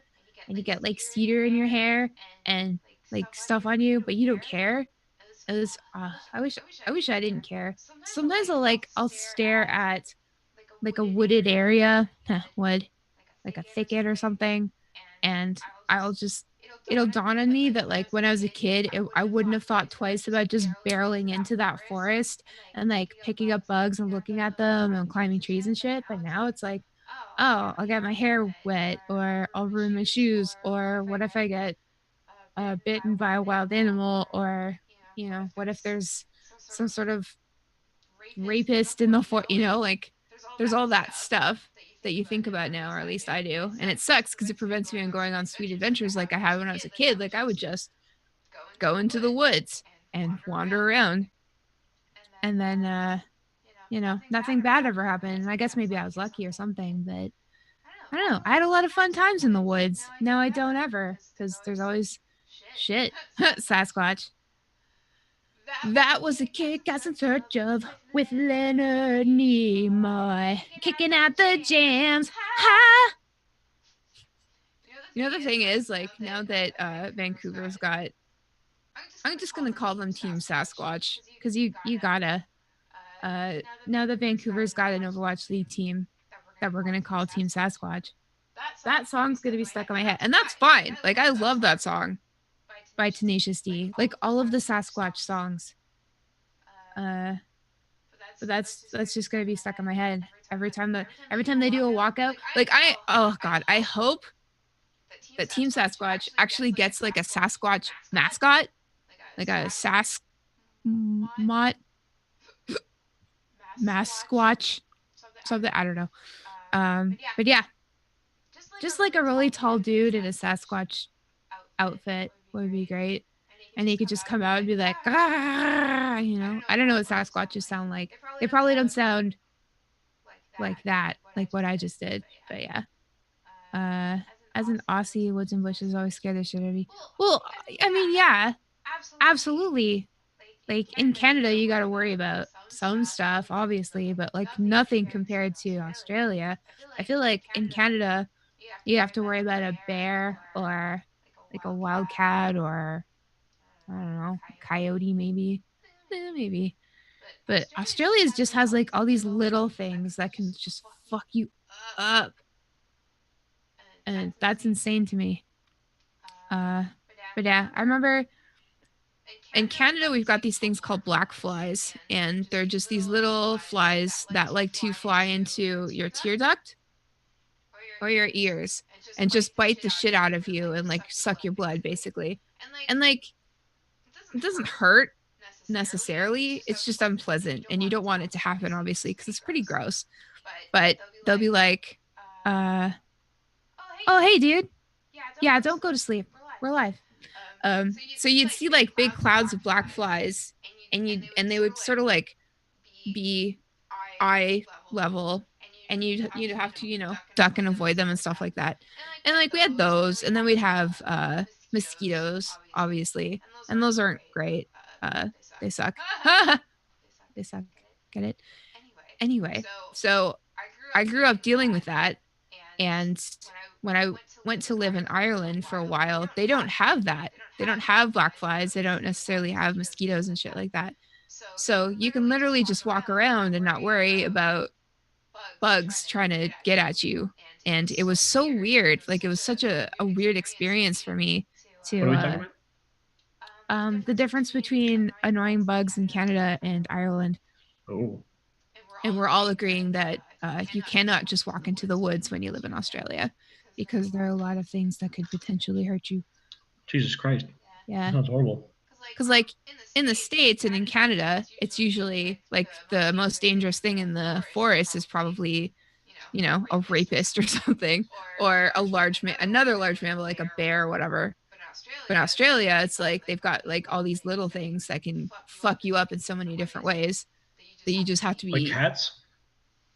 Well, I guess, but I was talking more about like venomous reptiles and amphibians, and stuff like that. Yeah. Fucked up Aussie things. Exactly.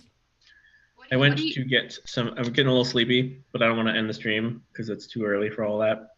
So I got some Ferrero Rochers. Are those going to wake you up? Rocher. Are they sugar? energy? I don't know. Ferrero Rocher? I don't have anything energy, so sugar is the best I got. Some Christmas candy sugar. I got a pot of coffee brewing, so I'm gonna need to get up again in a minute. But I'm having fun, and I'm gonna keep this going. So good, because we be chilling in Canada. Canada? I meant Christmas. It's not Canada Day. It's Christmas Day. What day is it? It's Christmas Day. I did that to my cat once, except it wasn't Christmas. I like opened my window and I was like, "You there, boy? What day is this?" And he's like, "Meow." It's cute. He actually meow at you? Yeah. Oh, that's cute. Yeah, cats meow. They do that. They just don't always do it in response to things that we say, though. Yeah, he was a really talkative cat. He was perfect. And my tattoo. His name was Nikki. Aw. Yeah. It was a good cat. Good cat. What is the thing that people think the most about your tattoo? What that stands for? This one? People don't really know. People ask me like, is it your boyfriend's initials? Is it a gang thing? Like, what is it? Like, you remember the band Len, Steal My Sunshine? Oh God. Yeah. They're Canadian, obviously. So a lot of people back home would be like, "Wow, you really like Len?" And I'm like, "No, I don't. Not at all." No, it's the initials of my first 3 cats. They're all deceased, but that's sweet though. Yeah. Not that they're deceased, but that you have them in memoriam like that. Yeah. I got this. This was my first tattoo. I think I was 18, I think, and Nikki was still alive. So 2 of them weren't, and 1 of them was. And I just wanted to memorialize them. And like honestly, now I probably wouldn't have got it in such a predominant place. Like I still would have got it, but I don't know.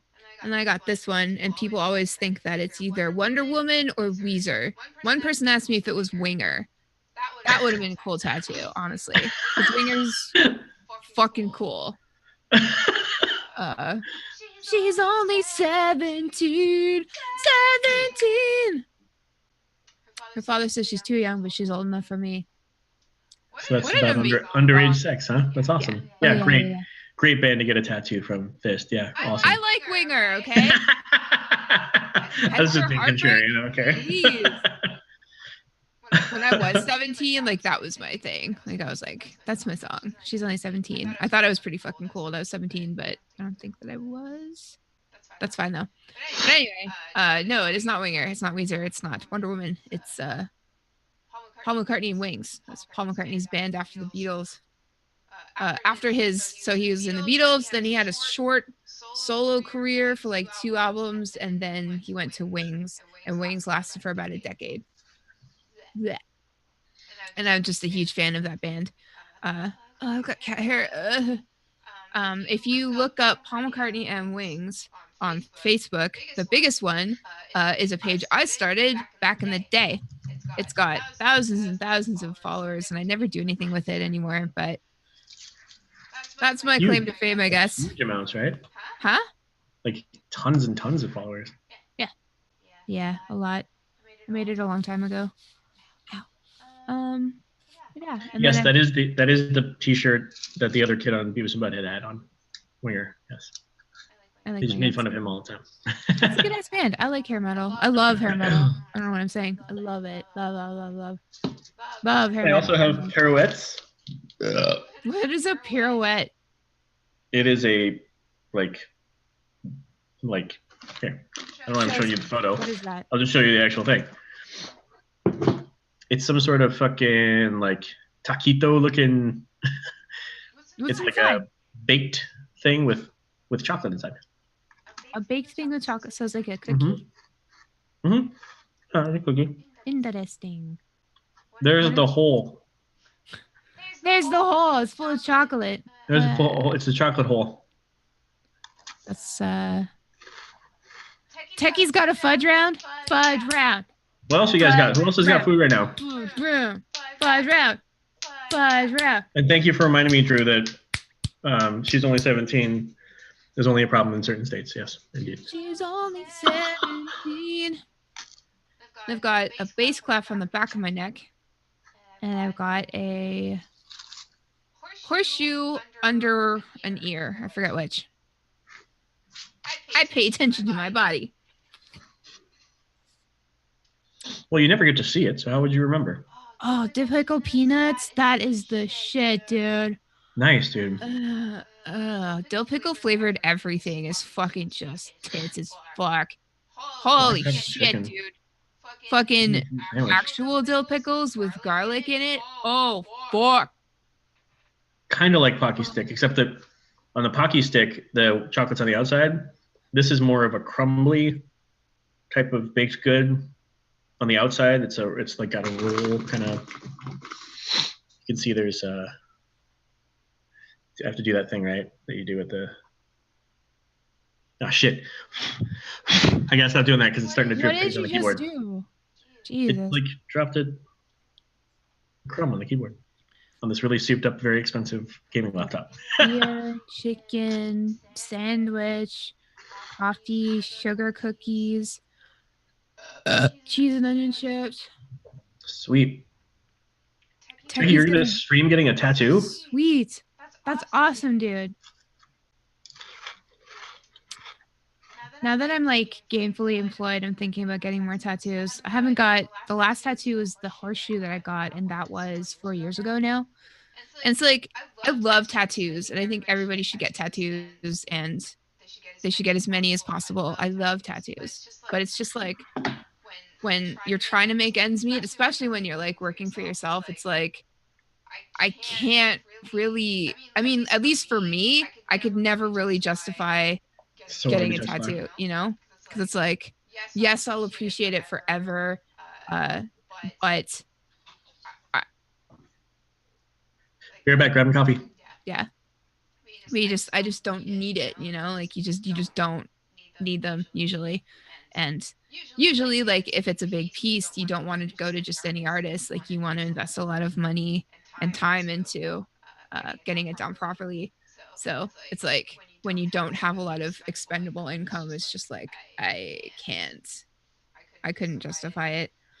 But when you can, like I think it's great. And like the cool thing about tattoos is like you always remember the day you got it, and it's nice to like be able to go back in time, I guess.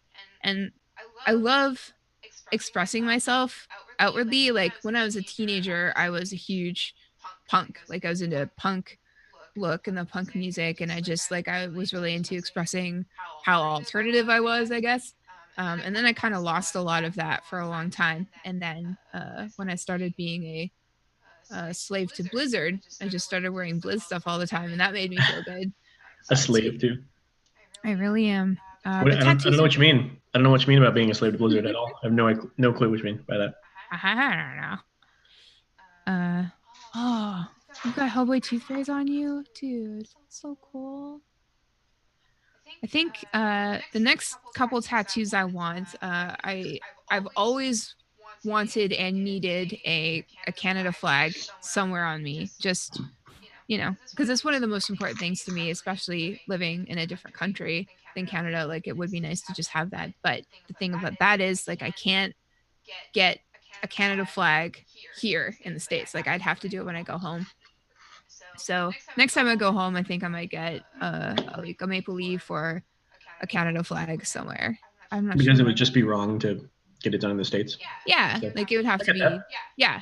So I think I might get that down in my hometown even just to make it super special. Cause like tattoos are cool because like they can mean absolutely nothing and just look cool. And that's awesome. I love just like that's what I did with my horseshoe tattoo. Like I like lucky horseshoes and I just picked one, like a random flash one, and I was like, put that on me. And they're like, cool. And and that's all it is. And it just, it's there to look cool. But then some of them, like some tattoos can be so fucking meaningful and you can put so much meaning into them. Like maybe the day you get them is the anniversary of something that signifies like what you're getting, or I don't know, just like, I don't know. It can be so meaningful. So I think like just putting a little extra effort into my Canada tattoo and making sure I get it in my hometown, in my home country, with a Canadian artist would be really cool. That makes sense. Yeah. And then I really want a horde symbol somewhere, obviously. Nice. Wow. You did that without looking. I know where it is. But I just something like super simple like this. Like I love the ones that look like, they're ripping the skin or whatever, or like they're like that horde aesthetic where it's like all ripped up and primal and stuff. I love that. But all of my tattoos thus far are just like very like they're just symbols, like clean symbols. And I like that aesthetic. So I think I'd probably just get this somewhere. And then so like Canada somewhere, horde symbol somewhere, and then I would really love to get another band tattoo, probably Rush somewhere. I think that would be fucking cool. When I was a teenager, I wanted the entire lyrics to Stairway to Heaven all down my back, and like with all of the symbols of the members of Led Zeppelin. So like Zozo, and then like the little Celtic nod and the feather and the other thing just at the top. And then it had to be in the font. Would you have regretted that? Huh? Would you have regretted that? I don't think that I would have regretted it, honestly. Like that would have been fucking cool. Like in the font from the fourth album. Yes, Hell that yeah. would have been cool. Fucking yes. But I'm glad that I didn't, because I love Stairway to Heaven, but like it doesn't. It's a little bit of a cliche song. Absolutely. It's not Which even is unfortunate because it's a bitchin' song. Oh, fuck yeah. Yeah. All right, I was suggested that I use the pirouette as a straw. That's a good idea. This one's not very clear through, though. It may not work. Nice.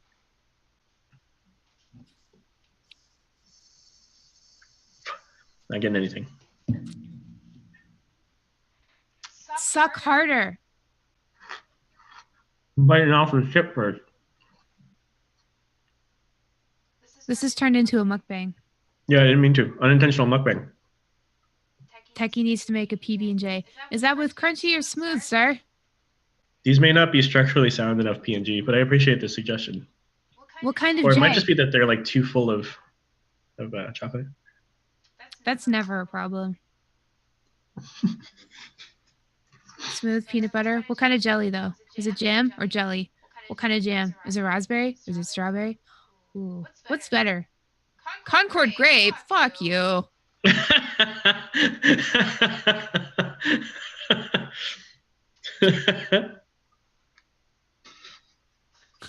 I'm sorry. That was a little aggro. I wasn't expecting that. Hey, fuck you! Fuck you! Concord grape, fuck you! Fuck you! Remember that Concord grape guy or kid from the fucking Welch's grape juice commercials? He'd be like, "It's made from Concord grapes," and then he'd drink it, and he'd be like, "Shut the fuck up! No. Fuck you!" Is that why you had that reaction? No, because you gotta use fucking raspberry or strawberry. That's good shit. Or bumbleberry or summerberry. Fucking mixed berry. Listen, fuck you guys. Yeah, look, hey man, P&G, Pepperidge Farm remembers, bro. Like, take your Concord grapes and stick them up your Concord asses. I wasn't allowed to drink grape juice in the house because you fucking spill that shit all over the carpet. Fucking Concord grapes stain all over your shit. That never comes out. Like, that's a purple shame. Is there anything like, what is it, like club soda for like blood or something? There's all those things that like take something else out, like help relieve a stain. Is there anything for grape? I have no idea. Probably not. What is huckleberry? I'm your huckleberry. PB&J pickles. That's fucked. That's fucked. That's what? Fucked. Techie. Go eat a sandwich. Go eat a sandwich. I'm not hungry. I ate imagine so much today. Like what? I had 4 vegan chicken sliders this morning that you might. Sliders are small though. Yeah, but I ate 4 of them. But they're small, so that was probably one meal. Like, well, it seemed probably like an. I don't know. I don't usually eat bread either, so there was that. And then later or earlier today, or no, I meant later on from that meal, but earlier from now. Okay. I had 2 microwave potatoes as usual, so I'm good. I'm good. Yeah, and then I ate some cookies and some Tic Tacs, I guess. I don't know. I didn't shop good enough before Christmas, and now everything's like closed. Mm-hmm. As you do on Christmas. It'll all be open tomorrow. Yes. I'm addicted right now to like unnecessary coffee, like soy lattes and frappuccinos and bullshit. And like I go through those Starbucks phases. Like, I don't know about you guys, but like I try not to drink any Starbucks at all. And then one day I'll get a latte just because I feel like I deserve it, you know? And you'll drink it and it'll be really good. And then you're like, cool, I guess I'll just, I might get one tomorrow. Maybe. Doesn't matter. And then you end up at Starbucks like every morning for the next 2 weeks. And you're like, holy shit. Fuck, I'm out like $500 and I'm up like 5 billion calories. Oh, shit. And like my sugar is like through the roof and now I'm going to die. It's fine. Don't die. Don't die. It's hard because like in Canada, Tim Hortons is like part of your daily routine. And so when I moved here, like there's hardly any Tim Hortons. And even if there was near me, I wouldn't go to it because that's like weird. But like you go to Tim Hortons and you get coffee and like that's how you start your day. That's what you do at lunch. That's what you do when you're on your way home. That's what you do when you're at home and you need to go get coffee. That's what you do before and after going to see a movie. That's what you do. Like I would literally like in my hometown, we had a gaming cafe for a while and people would go on Timmy's runs. That's what we call them for you. So it'd be like, you'd be, during a LAN, there'd be like a all night lockdown or whatever. And, they'd be like, oh, we're going on a Timmy's run. What do you want? And then somebody would come around with like a pad of paper and write down your name and what your order was. And then you pay for it later. But like, it's just ingrained into the Canadian culture. It's like, I need coffee. I need to go drink coffee. It has to be Tim Hortons. I have to go get coffee. And so, it was hard to break away from that. And like, I really don't like Dunkin' Donuts that much. And they don't really have a lot of stuff for vegans. Sure. So the only thing. It's not very good. Yeah. So the only thing more common than that is Starbucks. And like, Starbucks is great. Don't get me wrong. But like, It's really expensive, and a lot of the drinks that I prefer are not good for me at all. So, and working in New York and shit, like there's literally Starbucks everywhere. So I had to be careful, and I'm not being careful. I mean, there are worse vices. That's at least a kind of a common acceptable one. At least it's not crack. Yes, at Could be least crack. at least I'm not addicted to crack. Yes. See?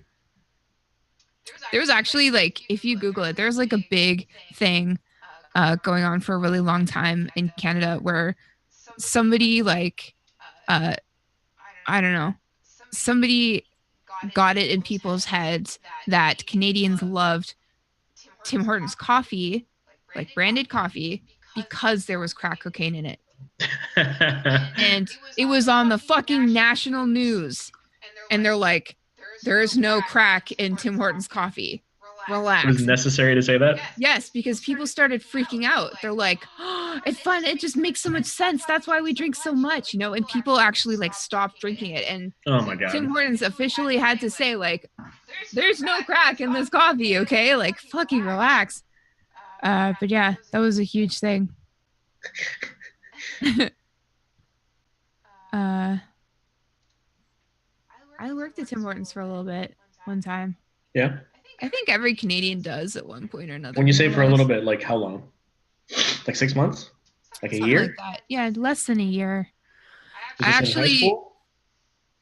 No, it was just starting university at that point, or college, and I actually had to stop going. I stopped the last time I went. I decided not to go, and I called in because I was in the middle of whaling caverns, and I was lost and stuck. And I was like, I can't go to work because I need to finish this dungeon. Okay.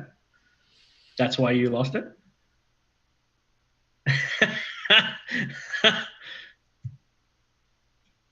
Yeah. Awesome. See, when you realize that World of Warcraft is your priority and that you are willing to lose your job over it, then you have to start thinking about moving into the gaming industry. Because apparently you don't give a shit about anything else. And so that's what I did.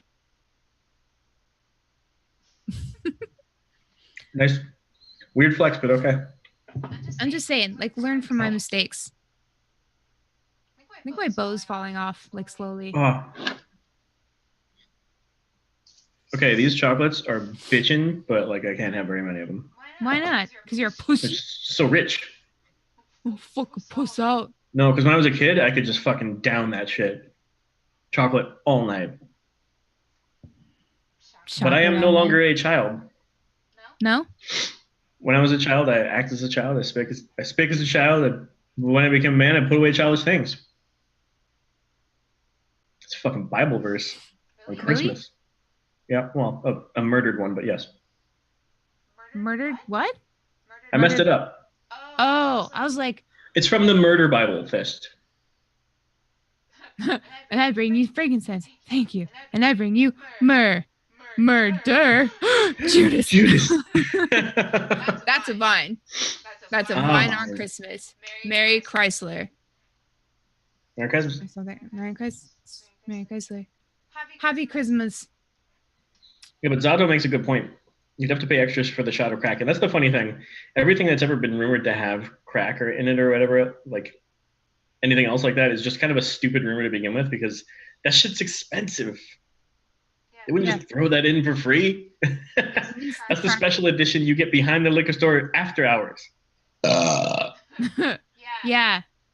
I don't know. Probably. I don't know anything about drugs. Hugs, not drugs. Mini Horgan, who is trying to hang out here, even though he's only getting he's getting us lagged out every 10 seconds or so, which is awesome that you're still here, buddy. Thank you so much for trying. Thank you. Says there's something in Wales called dragon sausages, where it actually says in the can does not contain actual dragon. I mean, I don't know. I feel like European countries are a little bit more like cheeky like that with branding, because Americans get so triggered so easily. You know? Yeah. Sorry. Yeah, no. Don't be sorry. true. It's Yeah. but also because Americans fucking like sue over everything. That's why McDonald's cups for coffee say "caution, very hot liquid inside" in huge letters everywhere around the cup because some asshole spilled coffee on herself and then sued the fucking company. Yeah, it was like some old lady in like a parking lot one time, right? I forget. I really honestly do not remember. I hope it wasn't an actual problem because I always heard it. And if I'm being fair, it's hearsay. I don't No, actually know. I actually watched a thing on it. It was like a thing about like why Americans sue so much, and that was one of the examples. There's some older woman, and she was like she had hot coffee in her car from McDonald's, and it she spilled it on her lap, and like it was like, to be fair, it was way hotter than it should have been, like legally or something. Yeah. And it really did fuck her up. But like the repercussions of that case have just been like echoing through the ages at that point. As you do. Yeah, but I think it's, it sucks that it had to happen to somebody, but it's good that we learned from it at least. Yeah. Because it would really suck to like spill like drive through coffee on yourself accidentally, as one would do, as a human. But like, making it so hot that it like melts your shit together. Yeah, fuck that. Yeah, if it was so hot that it like melted through the cup and then burned the shit out of her, that's different. It looks like chat's saying that there's a lot more to it than. So it makes sense. But that's the quintessential example that everybody uses. That sounds like it's maybe an unfair one. I'm having trouble thinking of other ones right now, but there's like, a bunch of other like kind of high level examples of people just suing the living shit out of something or company that was like not as justified, maybe, that led to like obviously them getting big compensation or at least a big lawsuit, and then a bunch of like silly labels on things or whatever. But back to the Bible verse. Lord Shaper noted that it's from the movie Hackers, which I want to go back to because it's yes, definitely in the movie Hackers as well, and that's where some people might know it, and definitely what I was kind of quoting there, which is a nice catch there, buddy. Obviously, it is actually from the Bible, but I love that movie Hackers, by the way. It's one of those things that's like a guilty pleasure because it's such a shit movie, honestly. If I'm being really honest with myself, it's really bad, but I love it so much. So much. And I will never let that go. Also, killer soundtrack. It's like all bitchin' techno. I think we had to watch that movie in like tech class in high school, and I was like, Why? "This is stupid." What? Fucking why would anybody have you watch that? I don't know. Why did we watch Drumline in music class? That movie's shit. That just sounds like God, teachers who needed to fill a fucking hour. I hate that movie. I hate it. I hate It's it just so good much. fatherhood there, late Shaper. I hate it so much that it makes me upset thinking about it. It's just so bad. I've thankfully never seen it. You should watch it. No, why would I? Because it's great. You should see it. No, you just want me to suffer. I appreciate that. I really do. I enjoy that shit. Is that why you have a bow on? Because you're such a gift? No, it's a nice accent to my dress. I'm sorry, it's pronounced gift.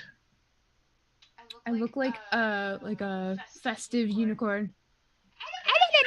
I don't know. But instead of a horn, it's just this bow. Yeah. It's like, I think it's like falling off. And you're like hipstering it, so it's like an angle instead of. What did you call me? I said you're like hipstering it, so it's at like an angle instead of straight on. It's really cute though. It was a nice extra piece. Okay, I've got another cat trying to get on the desk here. I'm trying to keep him off. All of the streamers that I've seen today have been wearing like something festive, so I thought, That's nice. Why not me too? I wore this. It's time to get thrifty. I don't know what that means, but if it's time, I mean, what can you do? That's like. Well, thank you for getting it for me, Taste. It was a very nice gift. I very much enjoy it, and I like Rick and Morty very much. I had to get you something. It reminds me of the chili episode, the chili cook-off episode of The Simpsons, where Bart gets a hat and it says it's time for chili, and it's got a clock in it. It's awesome. Anyway, but yeah, XQC was wearing this like cute like Christmas tree hat. Look cute. Dr. Disrespect was wearing a Santa hat, I think yesterday or the day before. Who else? Because he's disrespecting the holidays outright. Yeah, he did that. Outright just BMing and disrespecting the holidays. He do that. Yeah. Last night I was watching Moon play Atlas. Atlas, I mean, it looks fun, but it don't look good. the trailer looks amazing, and I thought that that's what the game would look like, and it don't look like that. Which is fine. Like, games don't have to be fucking gorgeous. Like, wow, but it don't look that good. So, but it was fun watching Moon play it, because he kind of like, he's got this really fucking weird looking character called Captain Tiny Arms, and somebody like, he has like this tribe, and they were trying to like beat up this other tribe, and then like he's sailing to this island, and like one of the people in his tribe, they're like, hey, somebody just came to the island and they had this glider pack thing on them, and so I killed them and I took it and I brought it to you. And he's like, great, thanks. And then he was trying to use like the glider, and every time he tried to glide, he would put on Rocket Man by Elton John. And then at one point they all just like infiltrated the other, I don't know, it was pretty cool to watch. And then like while he was sailing, he was also watching Canada's Worst Driver 6, which was a reality TV show about really bad drivers in Canada. So, but he was just watching that and playing Atlas, and I was watching him streaming? Watch that. Yeah. Was he showing that on the stream at all, or was he just talking about it? It was like a little like window of Canada's Worst Driver 6, and then Atlas, and then him watching. It was pretty good. That's awesome. Red Dead Redemption trailers, all 100% gameplay. Yeah. So I gotta say, like the first time, sorry, go on with that. I'll tell you after. Red Dead, like they cleaned up at the Game Awards, and rightfully so. Like, holy shit, just absolutely gorgeous. And because there's so much effort put into Red Dead, there's a lot of like glitching that is really hilarious, that is working out really well for me as a memestress, as a person who harvests video game memes for a living. I've just found like the weirdest shit, and like because it's so realistic, people really get into characters as well. There's this one video that we put up a few weeks ago. It was like two guys, and they were either like beating up an NPC or they're beating up somebody else. I'm not sure. I'm not really sure how the game works. And they were using like these cowboy voices, and so they tie one guy to a horse, and dude's like, "You done fucked up now," and like I've just been like using that in like my normal day-to-day, especially during PvP. I'm just like, you done fucked up now, blowing all their CCs on me and shit, and I'm just like getting out of it because I'm a fucking mage.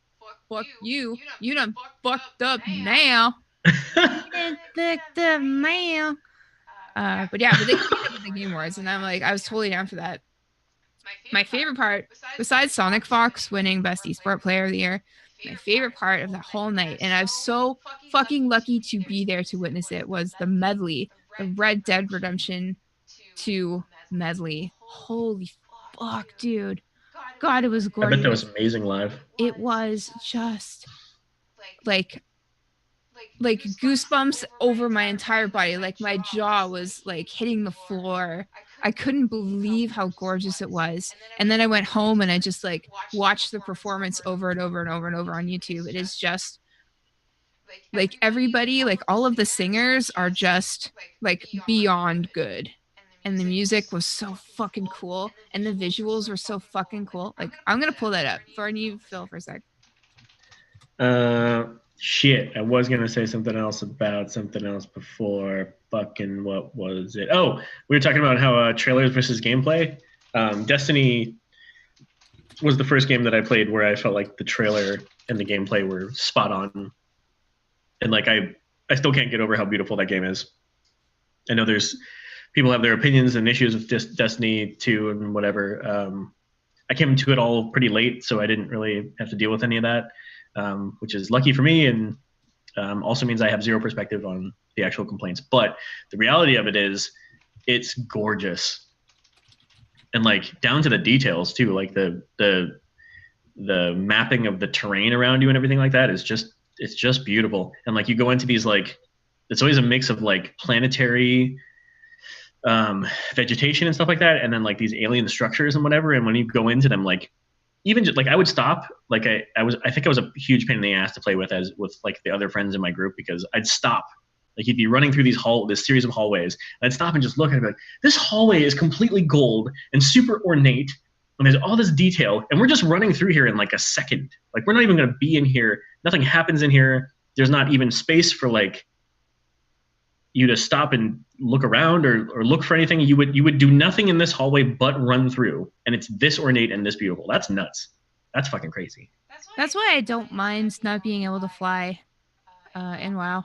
Yeah. I really don't. Like, obviously, flying is really convenient sometimes, and it's great if you need to go someplace really quickly and stuff like that. And, you know, flying, you can see beautiful stuff that you wouldn't see otherwise while you're on the ground, but, like, Azeroth is beautiful on the ground. So well done. Just so good. Like, even, like, the newer expansion stuff, like, the newer, like, world content, like you look down and like you turn up your graphics and there's just like individual flowers, and like if you're standing next to a bale of hay, there's like loose hay on the ground. Like who, like somebody thought of that and like implemented that and worked on that, and it's art, you know, like you're standing in a world of art, you know, like it's people drew and created all of these things, and like you gotta appreciate that shit because it's art and it's immersive, you know? It's not just, you know, some video game world where it's like, oh, this is cool if I was here. It's like, no, like if you give in to WoW,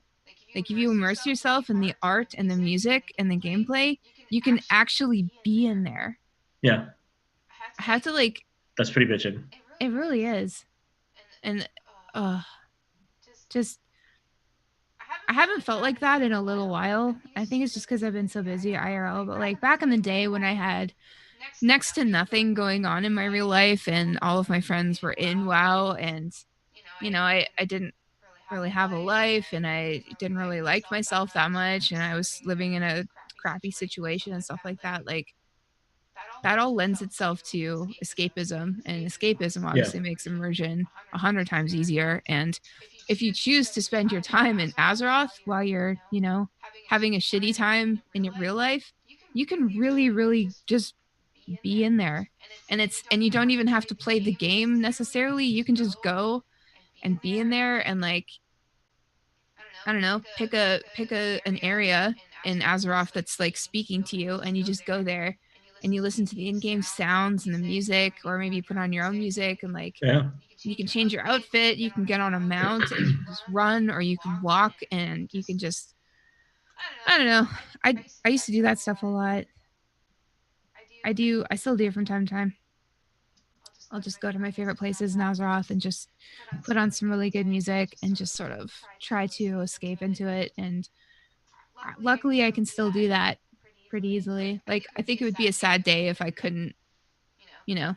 Yeah, definitely. I was there. Good night, Techie. Thanks for watching. Oh yeah. You have to go to bed. Oh, and thanks for sharing this this music. I'm playing it in the background now. It's awesome. Sweet. Yeah, and Daz just made a good point that when you get a better computer, you can go back to other places and up your graphics, and it's a whole new experience all over again. Absolutely. It's a very good point because I would say a lot of us play it at like lower graphics, and or at least did at one point.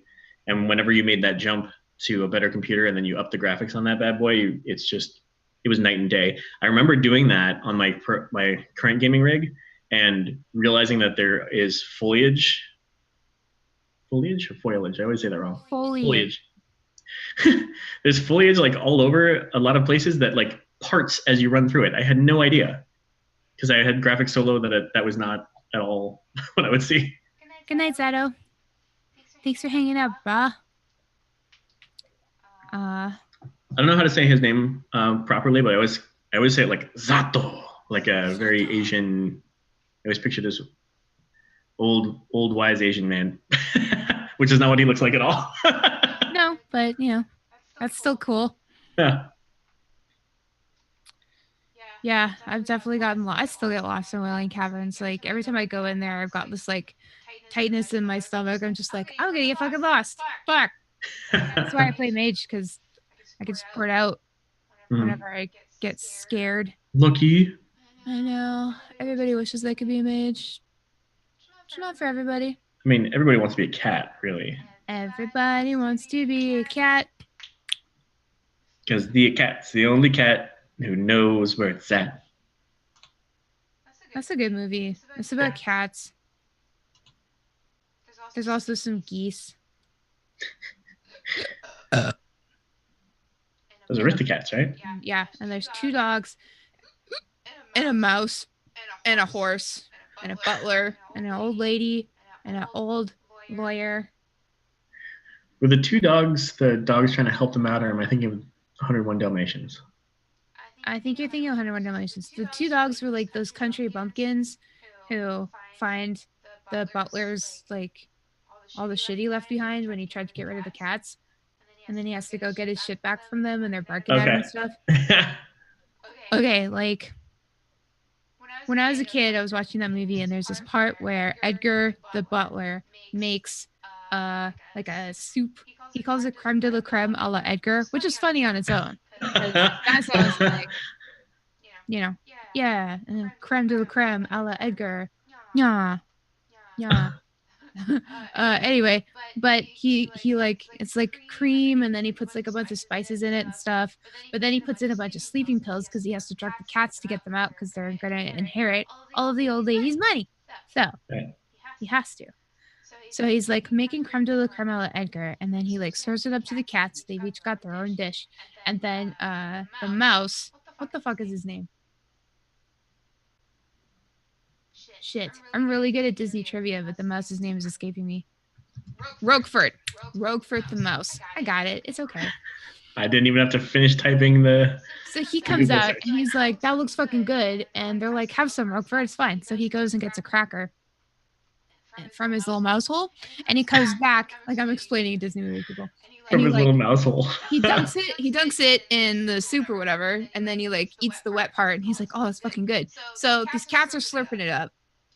This mouse is eating it off his cracker. Obviously, they're getting drugged. But the thing about what they're doing, okay, the shit that they're eating and the way that they animated the cats drinking it and the way that they animated the mouse eating it makes it look like it'd probably be the most delicious fucking thing on the planet. Oh, hell yeah. And like, I always thought that was a me thing, but then growing up, like, I've seen like literally tons of memes about creme de la creme a la Edgar from Aristocats, and just how everybody thinks that it was probably the most delicious thing ever. It just like, for whatever reason, the way they animated these cats enjoying this like drugged ass soup and this fucking mouse dunking crackers in it and eating it, just, it looks so good. That's amazing. Yeah, so I'm putting the link to the IMDb into chat for this movie, because the cast of voices is pretty interesting. Eva Gabor is Duchess, which I think some people knew. I love her But voice. then Roquefort's voice actor's name is Sterling Holloway. Was he not Winnie the Pooh? I'm looking. Yeah. Hold on.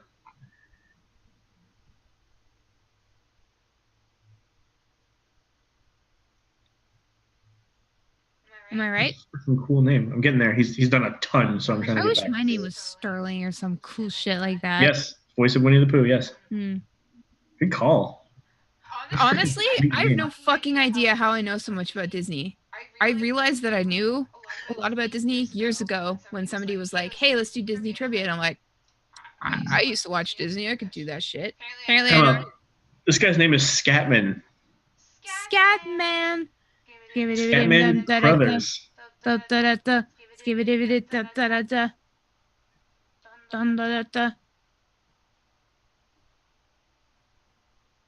he was the voice of Scat Cat. Oh, so he was like an actual scat artist probably, and that's why his name is Scatman. I don't know, but he's an actor who was also in One Flew Over the Cuckoo's Nest, Twilight Zone the movie, and perhaps most famously, The Shining. It's The Shining. You don't want to get sued. Vivaldi, no, I never watched Redwall. Oh, Jesus. Yeah. But I remember a lot of people did. I don't know why I didn't. I think maybe it was just before my time, I guess, or something. You didn't watch what? Redwall. What's that? How do I describe?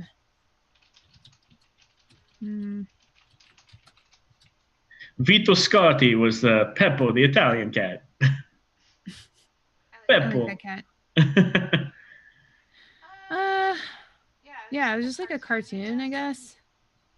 Yeah, animated series. Canadian, British, French animated series by Canadian-based Nelvana and France-based Alpha Nim. It's based on novels about animals. Yeah, like this is something I'd totally be into, but I just kind of. When did it air? That's not even in IMDb. Yeah, it is. Really? It's one word. Oh, okay. I searched 2 words and it did not come up. Also, I have a cat in my lap now. He's a black cat, so he will not show well on camera, and I'm not even going to try. He's very sweet, and he wishes you all a Merry Christmas. That's sweet. 5:30, like a.m. Mini Horgan. Oh yeah, the dog is gonna wake me up in a couple hours. Oh, for real. All right, buddy. Have a good night. Thanks for joining, even though having a rough time on stream. I think we are actually gonna call it as well. Is that cool with you, Thist? I mean, yeah, I'm gonna miss you guys, but I gotta work tomorrow and stuff. Yeah. Do you work tomorrow? I do. I have to go into that's what I was saying before. I have to go to the office tomorrow through Friday. Are actually going to be really rough days. So, so I probably have to call it now just because it's getting a little bit late. But Merry Christmas to everyone for whom it is still Christmas. Merry Wednesday to everybody else for whom it has already passed.